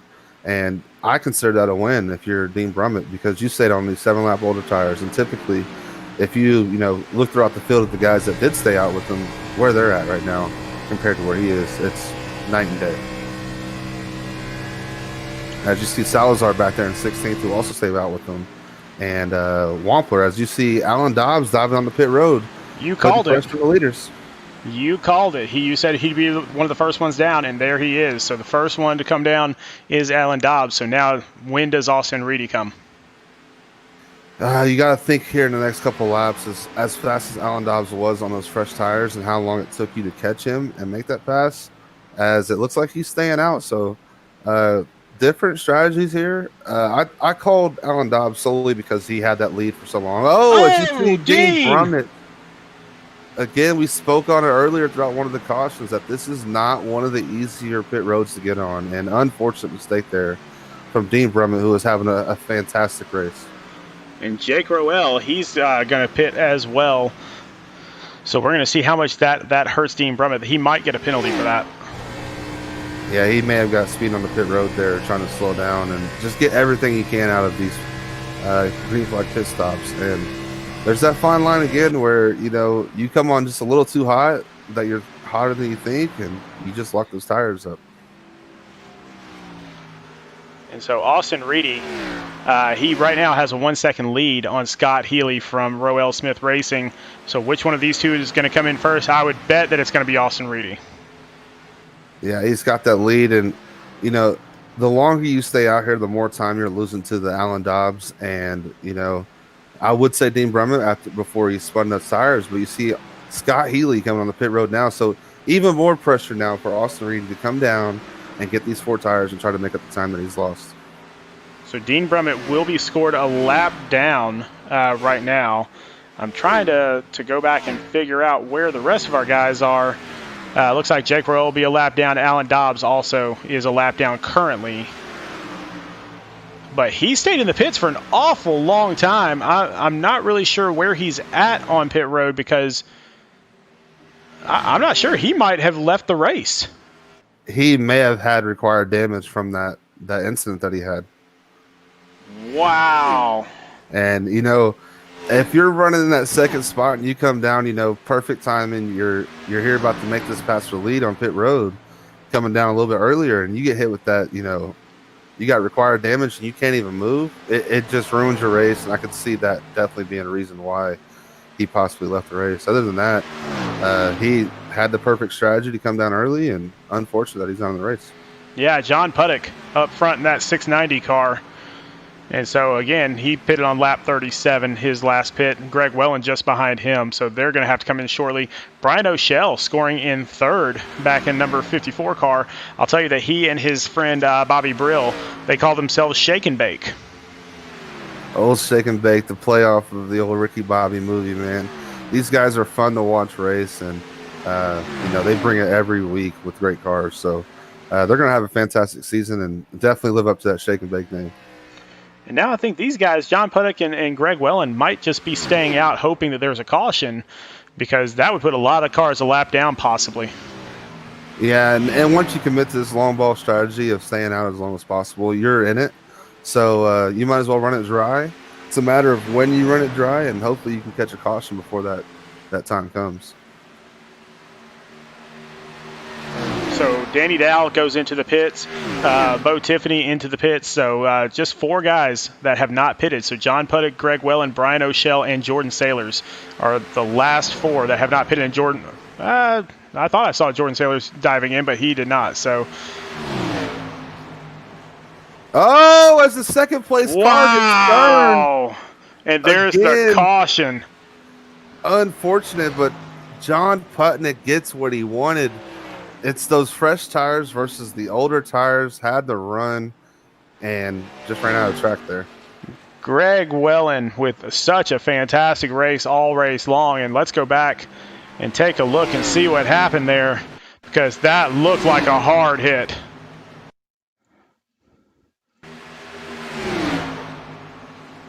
Oh, huge hit. Yeah, it looked like that car on the outside that was a lap down, trying to get his lap back on the fresher tires. Had a little bit, he ran out of room there, but the 94 kind of pushed up into him on those older tires. Yeah, that's Michael Madden, and yeah, he did have fresh tires, so he had a run. And those fresh tires, again, you're about 2 seconds faster per lap, and so it's just so hard to keep yourself out of trouble when you're going 2 seconds faster than anybody else on the track. Yeah, and especially, you know, the 64 who looked like he came, or the 94 looked like he came up, but he's on those older tires, and you're not really expecting to be on the outside, I guess. So you're not used to that car that has the faster tires, expecting to close that gap that quick, and that looked like what might have been that he didn't know it was to the outside yet. Yeah, that's a really, really rough hit. Let's see if we can't see this. You can see how fast he closes, and so he gets out to the outside, hoping to stay out of the way, and then just kind of ran out of space there. Yeah, there, if you're Madden, seeing it from that angle, you could have waited until, you know, he tried to make that pass coming out of turn 4, which, you know, the 94 is already coming out of his brake. As soon as he comes up, he's already coming up. So if you're looking at it from that point of view, I say Madden could have pulled out of that run and made the pass to the inside with the fresher tires. But, you know, it's just unfortunate timing there. Yeah, I mean, I kind of think, and again, this is where patience plays a key, and of course, I'm not the one in the car, but it kind of looked like he could have waited a little bit longer and done kind of a crossover move coming out of that turn instead of going to the outside trying to pass him out there. Yeah, you know, unfortunate for those involved there, because, you know, he was having a great run, and just unfortunate the guy with the fresher tires comes to the outside as he's coming up, and you know, 2 cars in the same real estate usually brings out that yellow. Definitely. All right, so let's kind of reset. So Brian O'Shell is showing as our leader right now, which, hey, that's awesome for Brian. It's good to see old Bake up there in first place. So Brian O'Shell, our leader, having already pitted on lap 82. Yeah, fortunate enough to that these cars that are still a lap down are going to have to take that wave around. He's going to assume the lead, and we're going to see what he has here with Sellers behind him there, and Putnick, who the strategy paid off for, staying out that long and getting 4 freshies now up in third. Yeah, Jordan Sailors, another guy that we've got to give some props to, because Jordan is one of those racers that just has all the talent in the world, and you just don't hear his name all that often because he doesn't push the issue nearly enough. But at the end of the race, he's always there. Yeah, and you see as that paid off for him there, able to stay out as long as possible, and luckily enough to catch that lead lap before the caution came out, and now he's sitting second. So hopefully able to take advantage of this great track position and move his way to the front, win this race. So we will see how everything shakes out here, as it looks like, lots of people are going to get the wave around here. Yeah, and that's one of those things about iRacing that's unfortunate. I wish they gave the wave around with 2 to go just to give you that extra lap to get ready, because these guys that are sitting here in front of this leader, that 13 car, is going to be at the very end and pushing it, nearly coming out of 4 before he catches the field. So hopefully these guys are able to keep it under control with this restart to be the way it is, and get some green flag racing to the end. And we did get a really long green flag stint on that one, including mostly green flag pit stops. So hopefully we get a nice run. Yeah, it'd be interesting to see if these guys can make it to the end here with this caution coming out, and topping off here. Those guys that were able to come down pit road and not have to take that wave around. So that could be an advantage here for Brian O'Shell in this top 3, who came down, got tires and got fuel, and hopefully can make it to the end here. Brian O'Shell, very, very talented driver. Right now listed as an independent. Wouldn't shock me at all if that changed, but he's raced as an independent before and done a great job of it. Yeah, some guys just aren't a part of that team aspect, or, have something to prove on their own. So hats off to him for getting his first place tonight, and I expect him to be up here throughout the season as well. Yeah, he's one of those drivers that he can really drive with anybody. I know he's like I said, he's kind of a fan favorite in our league. He's got the mullet, he's got the pit vipers that he actually drives the car in. So he's in his rig right now with pit vipers on, with his mullet flowing behind him, and just loving life right now. Yeah, absolutely. And those guys are the ones that are fun to drive with. That get in a lobby or get into the race chat, and they keep the party going pretty much all night. So you got to love to have those guys when you lead. That sounds exactly like Brian O'Shell, party. That word just really, really resonates with them. But pace car dives off. Brian O'Shell does have the restart, and he takes off, gets a great jump on Jordan Sailors there on the outside. Yeah, and another aspect of this restart is you see all these cars that are on the inside line. Those guys that are waving around are all starting single file. So it's going to be a little bit harder to catch these leaders being a little bit further back. Out there in the chat, we got Justin Kruckman saying, go H2k, and we got Travis Trevelyan saying, let's go Dean, number 25. And Travis, one of Dean Brummett's teammates on Striker Motorsports last season. And so good to see him out there in the chat as well. Yeah, we love our fans and the interaction that we get from the guys watching. Mostly, sometimes drivers and team chats that can give us some insight, and we definitely appreciate that. Looks like we've got 13 cars on the lead lap right now, so it is really thin the herd out. Putnick to the inside, gets that apron. We told you about how dangerous that apron was, as he's going to drop back to 4th and possibly lose more spots after going for the lead. Yeah, but good save on his part. A lot of times that rear end will come around once you hit that line. And so, it slowed him down a little bit, but he got back on the track safely. Absolutely. Great awareness from Sailors and Noel here going to the grass to avoid that, avoid him going back there. But now, if you're O'Shell, you're loving what you're seeing in your mirror, because these guys are battling it out pretty hard. Well, Sailors got really hot in that corner, and then Jake bailed out into the grass. And so he cut that corner there just to kind of save his life. Yeah, you see Jordan Sailors, protecting that bottom going into 3 or 4. And again, Roel on the outside, and he's cut to the inside here. You got to wonder. We've seen him burn up his tires in that last run. If he's just pushing a little bit too hard this soon. But Brian O'Shell leading this race, doing a great job of it. And he didn't see a lot of laps led last season, but he definitely has the talent to do it. Yeah, it's always great to see him out front. As you see Jordan Roel, who's not on the lead lap, coming up here, unlapping himself. And Jordan Sailors is going to take advantage there. She's going to get to the inside of O'Shell. Yeah, Jordan Sailor's down on the inside, and he is going to follow Jake Roel. And so technically, Jordan Sailors is the leader right now, although he's got some work to do with Jake right in front of him. Yeah, Jake's just hoping that he gets this lap back and caution comes out as quick as possible so he can come back around and hopefully get some tires. Hopefully doesn't become a part of this pack here and changes the outcome of these leaders battling side by side. Well, with all the racing that's going on, you can see Brian O'Shell cuts the corner just a little bit there as well. So you can see these guys are not holding back at all. Oh, yeah, you know, these guys know it's about that time to take off going, and track position is so key here at Charlotte. And we're going to see if O'Shell's able to take advantage of this run that he has to the inside as he dives inside of Jordan Sailors for the lead.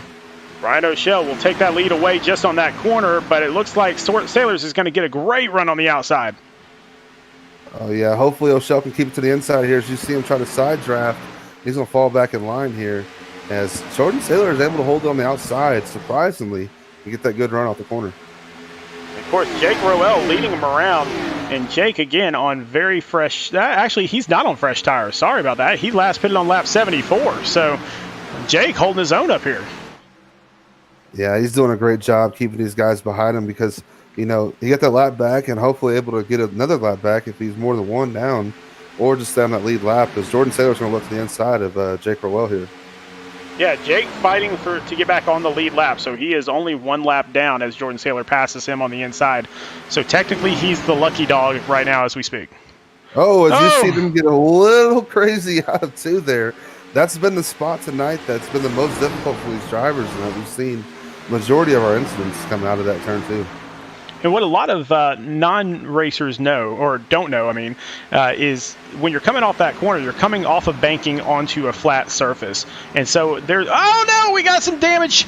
Let's see if it gets back on the track. Oh, it looked like he came right about. Oh no, that's going to be Puttick. Yeah. Oh, he's flying. Oh man, these guys are racing so hard. And that's Puttick and who else was with him there? Scott Healey. Puttick and Scott Healey. Just see Healey back out of the race. He goes into the pits. His race is finished. And oh yeah.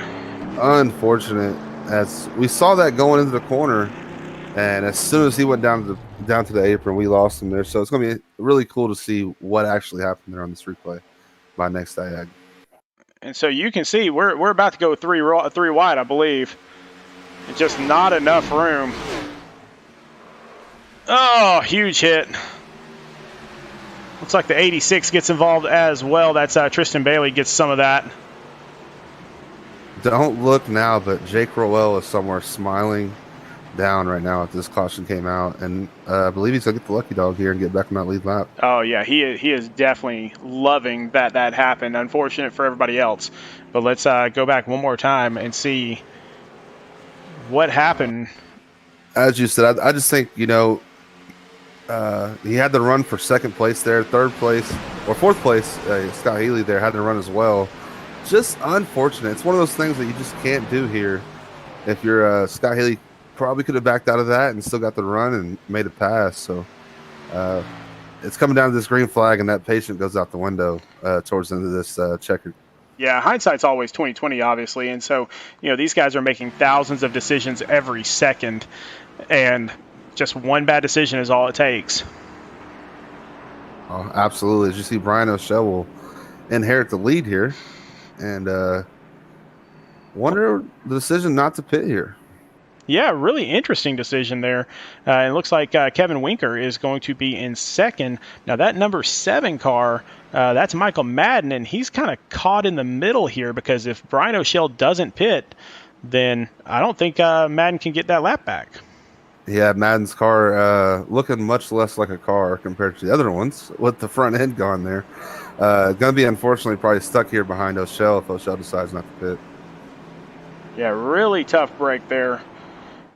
And I'm not sure why O'Shell. I mean, I can see why O'Shell would pit, but at this point, with only 39 laps to go, this is the time that if you're going to stretch fuel mileage, now's the time to do it.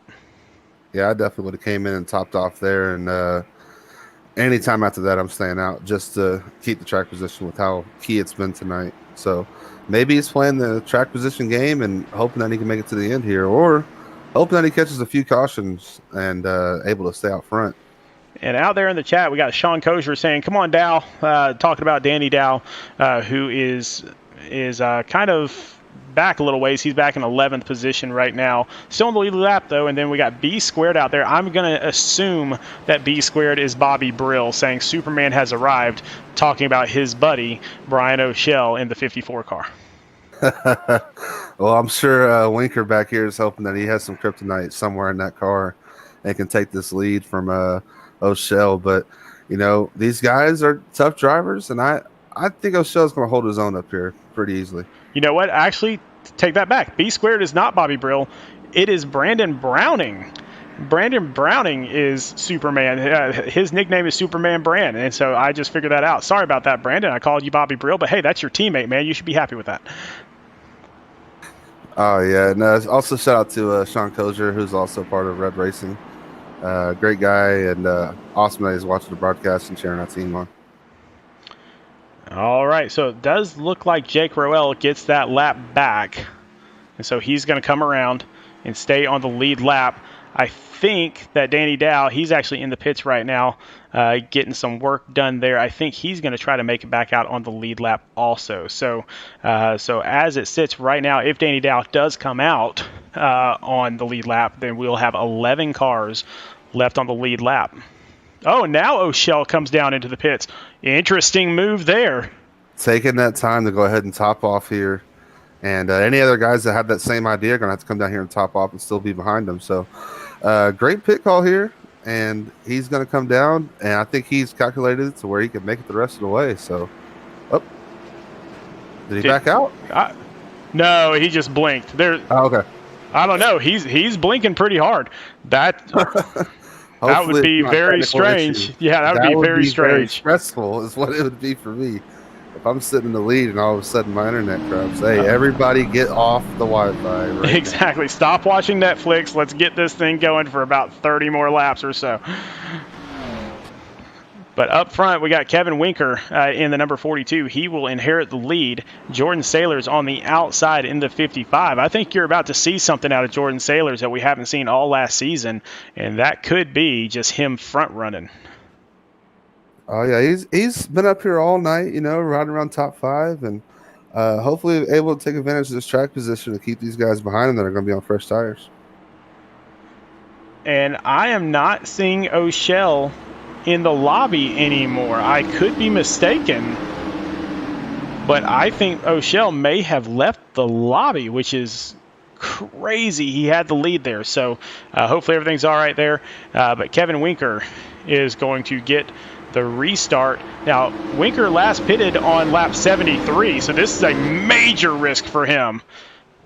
Oh, yeah, 20 lap plus old tires. Just the restart here is going to be sketchy, so hopefully he gets a good jump as he takes off. And you see a little bit of the wiggle there from the old tires, and you see Austin Reedy not wasting any time going to the inside. Yeah, that was not a good restart at all for Winker, and he's going to fall back all the way to 6th immediately, and Jordan Sailors is going to jump to the lead. Yeah, Jordan Sailors able to keep his car straight as you see him protecting that bottom. Oh, no, we got somebody down in – oh, who was it? Somebody fell off completely. I'm not sure who that was. I believe it might be Michael Madden. Yep, he's down in the infield. And so already has some damage there, but we are still green. As you see, Jordan Sailors able to hold this lead right now, getting pressure from these guys that have fresh tires, though. It's going to be coming down to these guys having patience and just working their way around them, knowing that they have fresher tires. Yeah, you got Jordan Sailors, who's driving for R&D Motorsports. You have Tristan Bailey in the 86 driving for Bronco. Austin Reedy in the 84 driving for Bronco as well. So 2 Bronco Motorsports guys on the tail of 1 R&D Motorsports. Yeah, as you see Tristan Bailey make that move to the inside, and he's going to make the pass. Going into turn 1, he's going to bring his buddy Austin Reedy with him to maybe complete this pass for second as well. And take a look who's in 4th position. Dean Brummett is up in 4th. The dead has risen where we thought, he got that damage earlier that his race may have been over, and he's up here battling it out with these guys with 35 to go. So it's going to be interesting to see if he can work his way up to the front. And my pick is still good, keep it going.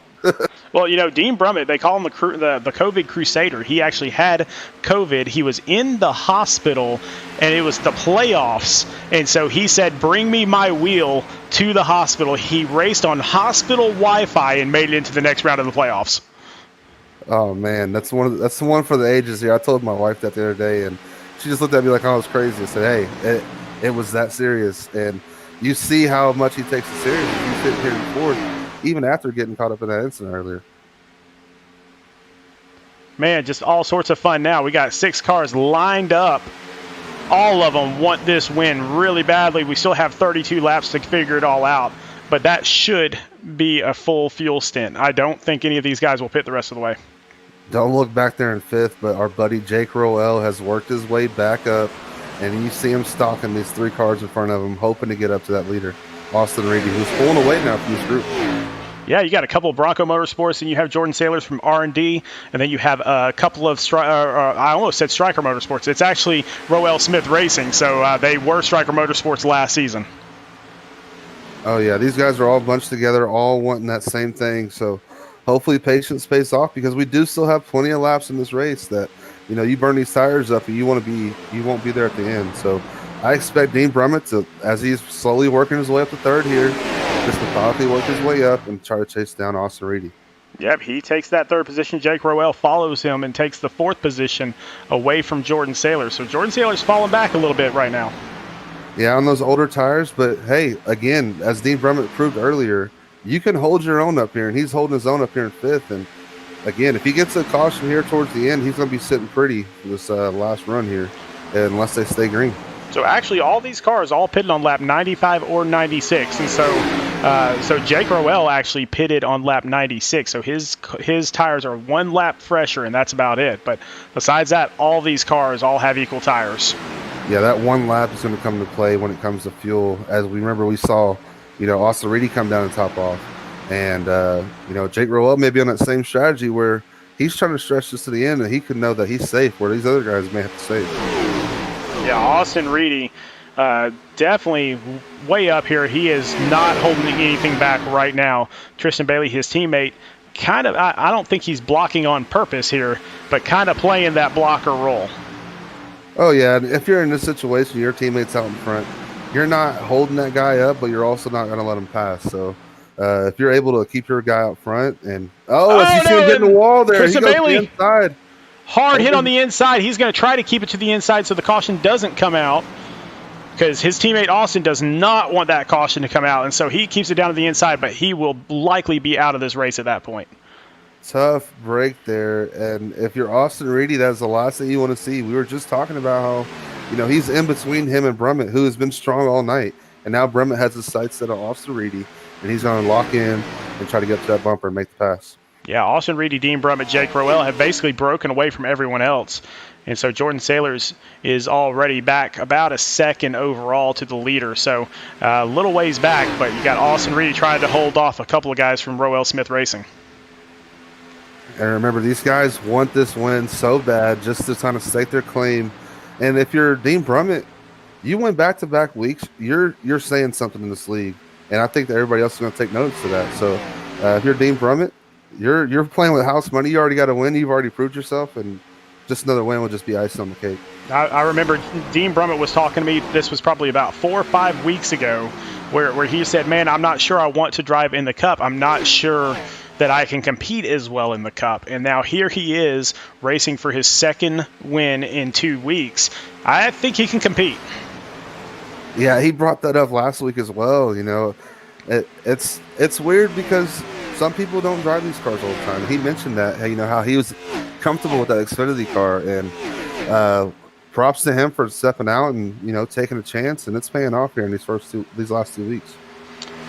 Back here, you got Chris Massey, who is just past Jordan Sailors, and so Jordan Sailors has fallen all the way back to 5th position from basically getting a really good jump on that restart, and so there might be something wrong with Jordan Sailors' car.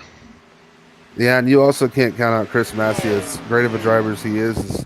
We haven't really talked about him tonight, but he's sitting here in 4th with 25 to go, and not necessarily out of this race if he's able to work his way back up and catch Jake Roel there, and then he'd be in the conversation. Yeah, out there in the chat, Brandon Browning saying, whoa, the king wasn't here tonight. That number 5, speaking of Timothy Latham, is filthy. And yes, he is filthy. However, if you don't show up for the race, you can't win, Brandon. Yeah, unfortunately we don't have the whole crew tonight, but hey, the guys we do have, they're showing out. Austin Reedy has been up here all night dominating this race, and he wants to put his name on the trophy as well, and just stake his claim in this league that he is going to be a contender for the season. And Austin Reedy, came up again from 4Wide Racing, which 4Wide Racing was a free league last season. There was no money on the line or anything, and he was one of the 2 dominant cars in that league. And so when he came into this, a lot of people kind of wondered, hey, can he make it in a money league? Can he do this? And here he is. Take a look at this. I think he has answered our questions. Yeah, there will be no more questions after this week of, Austin Reedy, even if he doesn't come away with the win, just being able to control his car the way he has tonight and stay out of trouble and also keep it out front. I'm definitely impressed, and he's one to watch for the rest of the season. Yeah, he is pulling away from Dean Brummett, and that is saying something. Yeah, especially if you go back and watch the broadcast from last week, how Dean Brummett was just able to pull away from that field and really just make it look easy on a track that he said he wasn't even comfortable at. So, to pull away from someone at Charlotte, where majority of drivers, that's where they started their their racing career on iRacing, is at Charlotte, because it's one of the popular tracks in one of the lower leagues, and typically everybody here is familiar with this track, and you really are showing something if you're able to win at Charlotte, knowing that everybody knows this track so well. Yeah, not as many guys on the lead lap now as there were before, obviously. People, they fall off once they start hitting the walls, and we've had a lot of that tonight. So we've only got 8 cars on the lead lap right now. However, still a big race to be won out here. Oh, yeah, as you see the gap just slowly growing for Dean Brummett. But I have a feeling Dean Brummett has something for him, and he's kind of just biding his time right now, and I think he's going to make it interesting in these last 20 laps. It's about go time for Dean Brummett if he wants any part of this one tonight. I tend to agree with you. I think that Dean has really worked on saving his tires. I think Dean has really worked on saving his car in the last few weeks. And so I think he's about to see if all that pays off right now. Not really sure if Austin has burned anything up or not. Yeah, Austin got out to a good lead where he was able to save his stuff. So if anything, he may have something to tank as well. So, it's all a strategy game as to when it's time to go and when it's time to save. And we're getting to that point where, saving's out the window. So we're going to see what these drivers actually got. Jake Roel still back there in 3rd, but he has fallen 2 seconds behind his teammate, Dean Brummett. So not really out of the race, but not really in it right now either. Yeah, this thing stays green, You come away with a top 3 finish with the night that Jake Roel has had where, he worked his way to the front, went to the back, and worked his way back up to the front. That's impressive enough as well with the field that we've had. And right now, it looks like Dean Brummett and Austin Reedy are basically matching time for time for the past couple of laps. So Dean really hasn't made any headway, but now he's starting to get within that 1 second mark. Yeah, he's slowly coming into the picture more and more. As you see there, as the gap slowly closing here and there. I think, Austin's better in 3 and 4, it looks like, and Dean Brummett's a little bit quicker there in 1 and 2 and down that backstretch. And again, just not much shaved off here, but let's see. You can see that Dean Brummett has caught up by, 1.5, 15 hundredths of a second in the past 2 laps. Is that going to get him all the way there towards the end? It'll be close if that holds up. Yeah, if you're Dean Brummett here, you're just trying to hit your marks. Whatever you do have in the tank, you're pushing it and hoping that your car doesn't step out on you. and you're able to track this leader down. Yeah, that lap did not go well for Brummett because Reedy pulled away a little bit. Yeah, these guys are just so even right now, and the tires are probably evened off, and so it's really about just hitting your marks and not making mistakes if you're Austin Reedy, and you can come away with this win. And obviously praying that there's not a caution. And he is going to have some lap traffic coming up here very shortly, I believe. As you can see a car kind of in front of him by 3 or 4 seconds. And so he might have to compete with that. We've seen some of that damage already. Yeah, unfortunate there on the last, green flag stint that we had that, the second place car was, involved in a wreck with the laps car. He's probably talking to him now like, hey, I'm coming up on you, go high and just try to stay out of the racing surface as quick as possible. And so while all that's going on, I will tell the viewers, Jordan Sailors, his internet dropped out. And so Jordan Sailors is now out of the race. We're down to 7 cars on the lead lap. That's one thing, that's unfortunate with iRacing. There's several times that, it's not even my internet. It's just you get into a bad server or, just whatever the combination may be that your internet just doesn't like it. And definitely unfortunate because he was having a great race tonight. And Dean having to compete with this lap car here. Austin got by him really quickly. Dean's going to go down to the inside, try to get around him quickly as well. But you can see that time is extending out the Austin Reedy lead. Yeah, being up front, it's also it also can come down to when you catch that lap car. If these guys were closer, the thing that I typically do if I'm even catching lap cars is I'll slow up for that lap car to keep him there to try to trap him on that second place car. Just unfortunate, probably a communication there with Brummett and the lap car that slowed him up and allowed this gap to grow. Yeah, it's now 1.4 seconds almost. And so that might just be enough for Reedy to walk away with this thing. Out there in the chat, David Duke saying that Reedy just needs to back his entry up into 1. And if he does, it's over.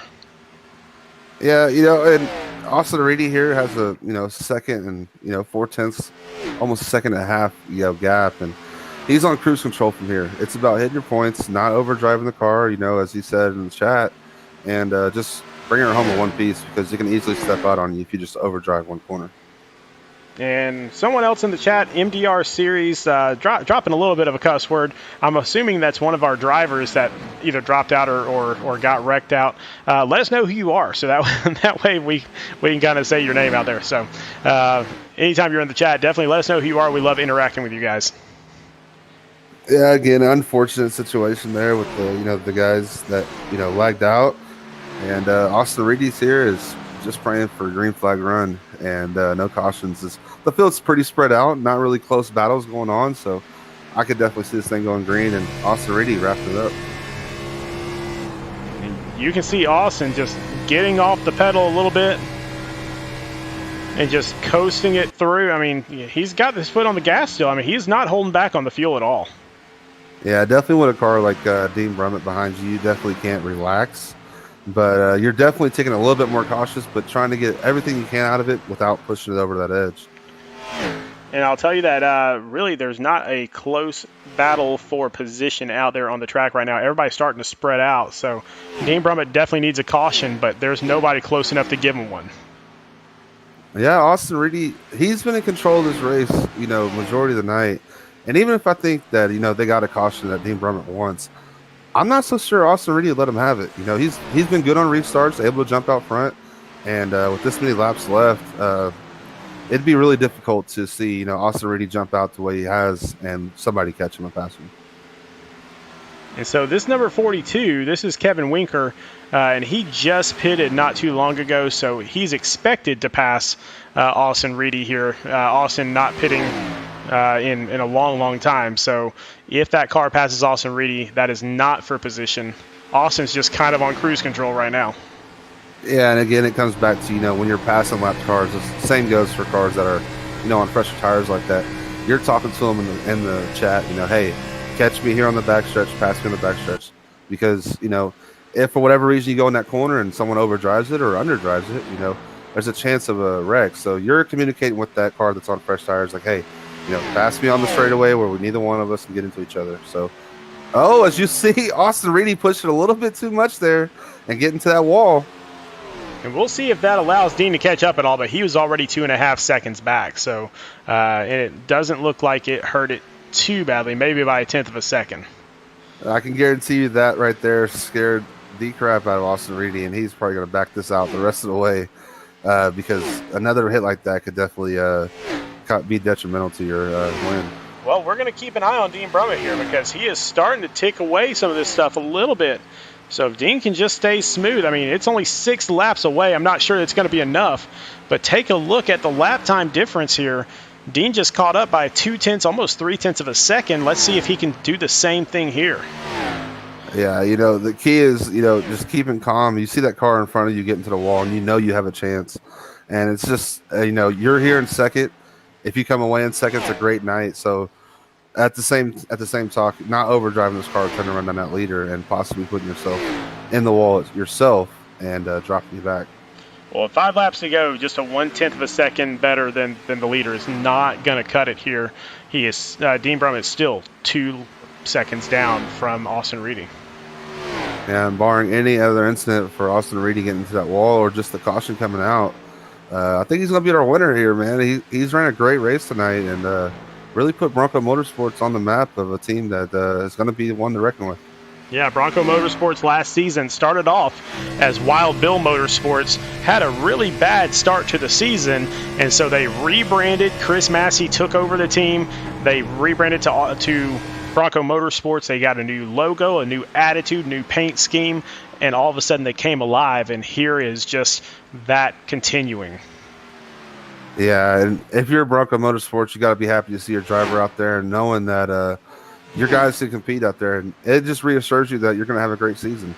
And so great showing tonight by Austin Reedy and Broncos Motorsports as a whole. And definitely something to celebrate back at the shop this week, Bronco Motorsports. So I've just been told by one of the admins that over the radio, Dean Brummett was calling to Austin Reedy saying, "Come back, I just want to hold you." Oh yeah, Dean Brummett, man, he's hoping for anything right now. So a last ditch effort to talk Austin maybe to back up his corner a little too much there.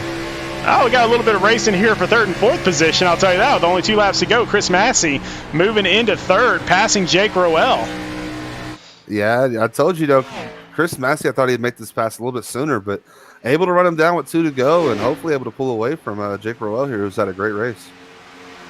Yeah, it looks like he may just do that. And so this might be a 1-3 finish for Bronco Motorsports. And here comes Austin Reedy taking the white flag. Austin Reedy coming around, turn 2 last time, just, hoping that checkered flag comes quicker and quicker and quicker as he's going down the backstretch for one last time. And as long as he can make it through 3 and 4 cleanly, he is going to win this race by a lot, by almost 2 seconds. So Austin Reedy, the winner of the Charlotte Shake 200 here at Charlotte Motor Speedway. Congratulations to Austin Reedy. Great race tonight. And hopefully he's in the chat so we can get a hold of him and get to talk to him for a little bit. Yep, Dean Brummett will take 2nd. Chris Massey will take 3rd. Jake Rowell will take 4th. Great run by Chris Massey. Again, we didn't talk about him much, but to be there in the end and come away with the podium finish, yeah, you can't complain about that. And another driver, Danny Dow from Revved Racing, had his troubles today, but definitely stayed up there in it. He is going to take home a top 5 for this. Yeah, he got up in that he had that wall incident earlier that, kind of flared out that right front and able to bounce back with a top 5 finish. And that's definitely a win for Danny Dow tonight. Yeah, and Austin Reedy just getting ready to burn it down here on the track, just waiting for the cars to get past him. But he has certainly earned this one as he takes a spin. Oh, and he gets into somebody. I'm not really sure who that was. That's funny. Oh, man, customary burnout, man. But not typically there with the car coming in at the very end, but great job doing a burnout there, man. He's smoked it up. Oh, man, that's a good one. That's one of the better burnouts we've seen. All right, so let's take a look and see what our results look like overall. It looks like Austin Reedy from Bronco Motorsports is the winner. Dean Brummett in 2nd, just a couple seconds behind. Chris Massey from Bronco Motorsports in 3rd. Jake Rowell from Rowell Smith Racing in 4th. Danny Dow coming in 5th there for Revved Racing, and Bo Tiffany coming in from the Xfinity League, moving up, and kind of proving his ground tonight as he's came in 6th. Tony Salazar, independent, who came out and stayed out in that on one of those yellow flags and ended up 7th. So I'd say the strategy paid off for him. And TJ Wood coming in for Team SRN in 8th. Yeah, Kevin Winker, who's a driver in the Xfinity League, coming in 9th. Chad Wampler in 10th. Jordan Sailors, who unfortunately his internet lagged, and I do have a chat up here saying, "Great run, Jordan. It's sad that you lagged out. Sorry, Sean, for the cuss word. I'm Jordan's mom." so excellent. So Miss Sailors, that's okay. We love Jordan up here. We're sorry to see that he glitched out there, but Michael Amenti in 12th position. Yeah, you got Tristan Bailey and Bronco Motorsports, another one of those Bronco cars who had a great run. Just unfortunately got caught up in some stuff and finished 28 laps down. Michael Madden, 14th, who had that damage as an independent. Brian O'Shell finishing 15th, and John Putnick, who's an independent, finishing 16th. Scott Healey in 17th for Revved Racing. Scott Kalal, an independent, in 18th position. Greg Wellen from H2k Motorsports, who led some of this race, in 19th. And then Alan Dobbs, who also led some of this race, from Revved Racing, in 20th. All right. Let's see if we can't get a few little interviews here. I really do want to talk to Chris Massey here, because he was our 3rd place finisher. Not only was he our 3rd place finisher, but he's also the leader of Bronco Motorsports. Hey, Chris, this is Sean and Byron up in the booth. How's it going, dude? Not too bad, man. I'm a little sweaty after that one, but not too bad. Well, you made a great pass on Jake Rowell there towards the end of the race, but I'm more concerned about, look at your team, man. This is great. Yeah, I've been pretty impressed with the guys. I know they got the talent to do it, but I was anxious to see how it'd start playing out on the track. So we're pretty excited to get going this season. Yeah, it looks really, really good out there. I appreciate it, man. Now, Chris, we didn't talk about you very much, but you come home here in 3rd. Just tell us about your night, because we look up with 20 laps to go, and here you are chasing down Jake Rowell for 3rd, and you end up making that pass. So tell us about your night and coming home with that podium finish in 3rd. Well, yeah, as we all know, I can't qualify for races, so no matter what, I always qualify at least 20th or worse. So for me, my strategy tonight was just saving tires, trying to keep the car alive, trying to stay out of trouble. And, I was letting off early, getting into 1, and letting off early, getting into 3, and just saved my tires. And I saw Jake was struggling around the exits, so I just started backing my turns up so I could get a little quicker out. And it just happened to work out this time. Man, it was, we saw not just you, of course, but the entire Bronco Motorsports team really making headway out there. I know Tristan Bailey was up towards the front for a long time, and then you've Austin Reedy, obviously the winner, and then yourself. I mean, what do you see going forward for your team this season? Man, I don't know what I see, but I know I have a lot of confidence between Brad and Tristan and Austin. We've all been racing together a while now, so we all get along great. So, man, I really think we're going to be in this team points battle for sure. I really do. I got a lot of confidence in that. Well, man, we're excited to see it. We're going to let you get right back to it.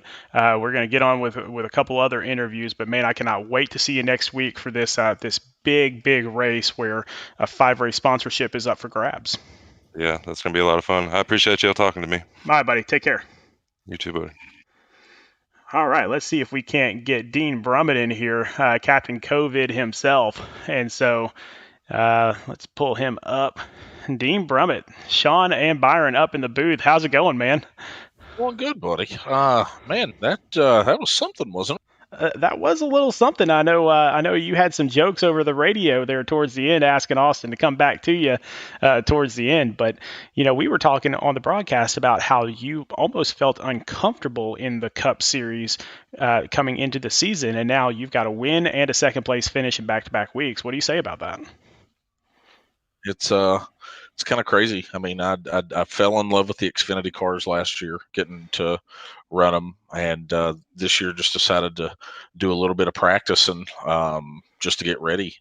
And I don't know. It's just I think just what I learned in the Xfinity cars last year, even though these cars horsepower-wise, aerodynamic-wise, there's so much about them that is so different. They just go so well with the stuff you pick up in terms of throttle control, braking, entry, just a lot of it. Yeah, and Dean, I'm kind of getting used to here, talking to you here. So hopefully we can keep that going throughout the season. What's your expectations for the season, knowing that you came home with a win last week, second place tonight, and next week with the sponsorship on the line?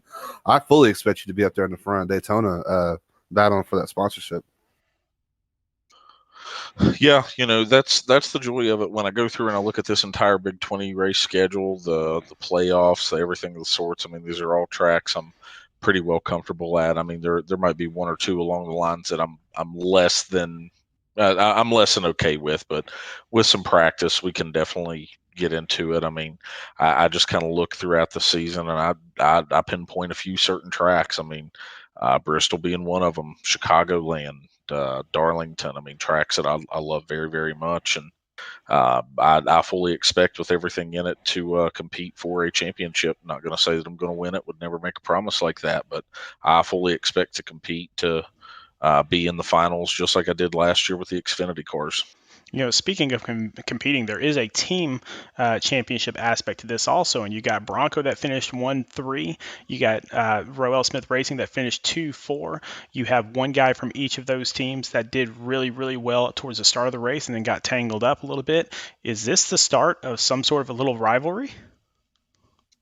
Oh man, I mean it's one of those things where you get out there, you put all these guys on track, and we might get a little upset at each other in race, but I mean that's the joy when it comes to SRN as a whole. We're one big family, and I don't want any targets on anyone else's back. Definitely don't want targets on my back, and the thing is you may go out and you may throw a little slider. You may not lift in these races that don't so much count, just practice races. But when it gets to the real season, you're not going to see that type of stuff. Well, finally, we got your mother actually came into the chat and said, "Great run, Dean," from Mama Brummett. So good to see your family out there. Good to see that they are supporting a great driver. Congratulations on a good second place finish tonight. And we look forward to seeing you next week for that huge race with some sponsorships on the line.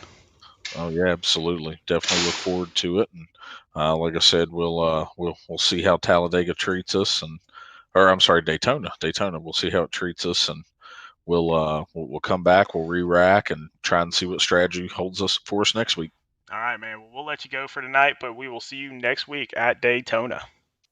Sounds good, guys. We'll see you then. Have a great night. All right. Go Pack, go!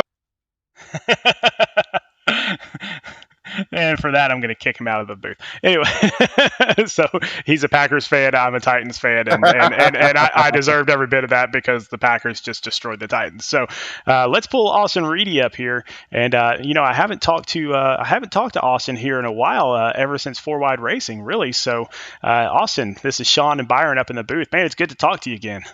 Yeah, good to see you, Sean. Man, it is good to be seen, man. Congratulations on a great race. You started pulling away from that thing, but there was a scary moment at the end. Can you tell us about that? When I almost smacked the wall pretty hard. Yeah, I was out of the gas a lot, and I know I got the tail end of it into the wall. I think I was like 2 seconds ahead there, so I was just trying to calm down at that point and just run the same pace I was running.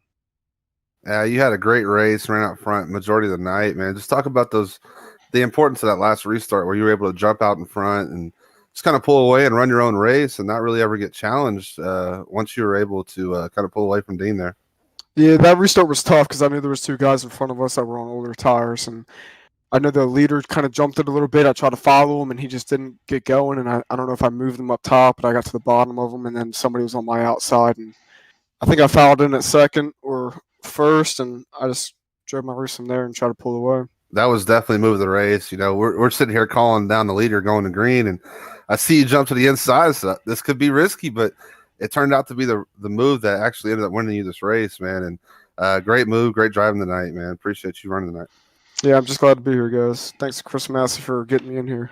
Yeah, I was talking to Dean Brummett just a second ago, and I asked him the same question I'm about to ask you. So you've got Bronco Motorsports that finished 1-3. You have Revved Smith Racing that finished 2-4. Both the other drivers from each of your teams that were in the race both had leads at some point during the race. Could this be the start of a little rivalry? Maybe so. I know there's no bad blood right now. I know there's a little bit of joking around going on the hot mics, but Dean. I know Dean's a really fast guy. I think all 3 weeks we've raced with him, he's always been fast. He's always been clean. So no bad blood, but maybe a little fun rivalry going on.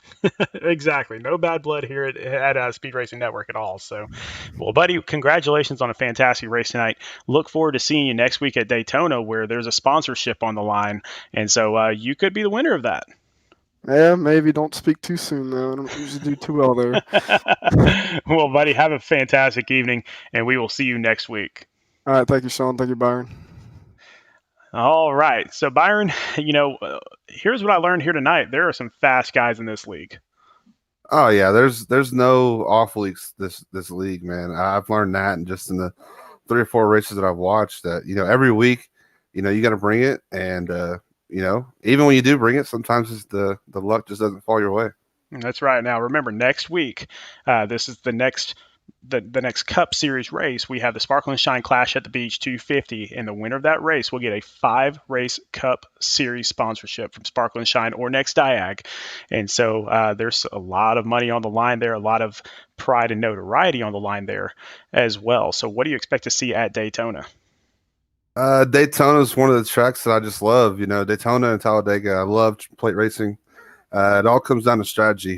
Who can able to avoid that big one? And really just being there the last 10 laps or so is really where the race really gets decided. And if you're able to keep your car clean and just avoid that big one, you're definitely going to be in the running for that sponsorship. Well, not only do we have that race, but tomorrow night we have the Sparkle and Shine 165. Now, this is the Xfinity series, and this is their race where their sponsorship is on the line. They're going to Texas, and so they're going to go to Texas for, I believe it's 110 laps of fun out there to try to decide who's going to be the sponsorship winner in the Xfinity race. Oh, yeah, up for grabs is that coveted sponsorship that we've been talking about. And, Texas is that single lane track, but these Xfinity cars drive a little different than the Cup and the truck. So it's going to be interesting to see the field kind of settle in, knowing that bottom lane is king and who can get down there and hold that lead. Well, if you haven't already, definitely click on that subscribe button. Come back and see us tomorrow night at 9 p.m. Central, where we'll present the Sparkle and Shine 165 for the Xfinity Series. But for now, my name is Sean Griffith with Byron McDonald. Everyone have a great evening, and remember, go faster.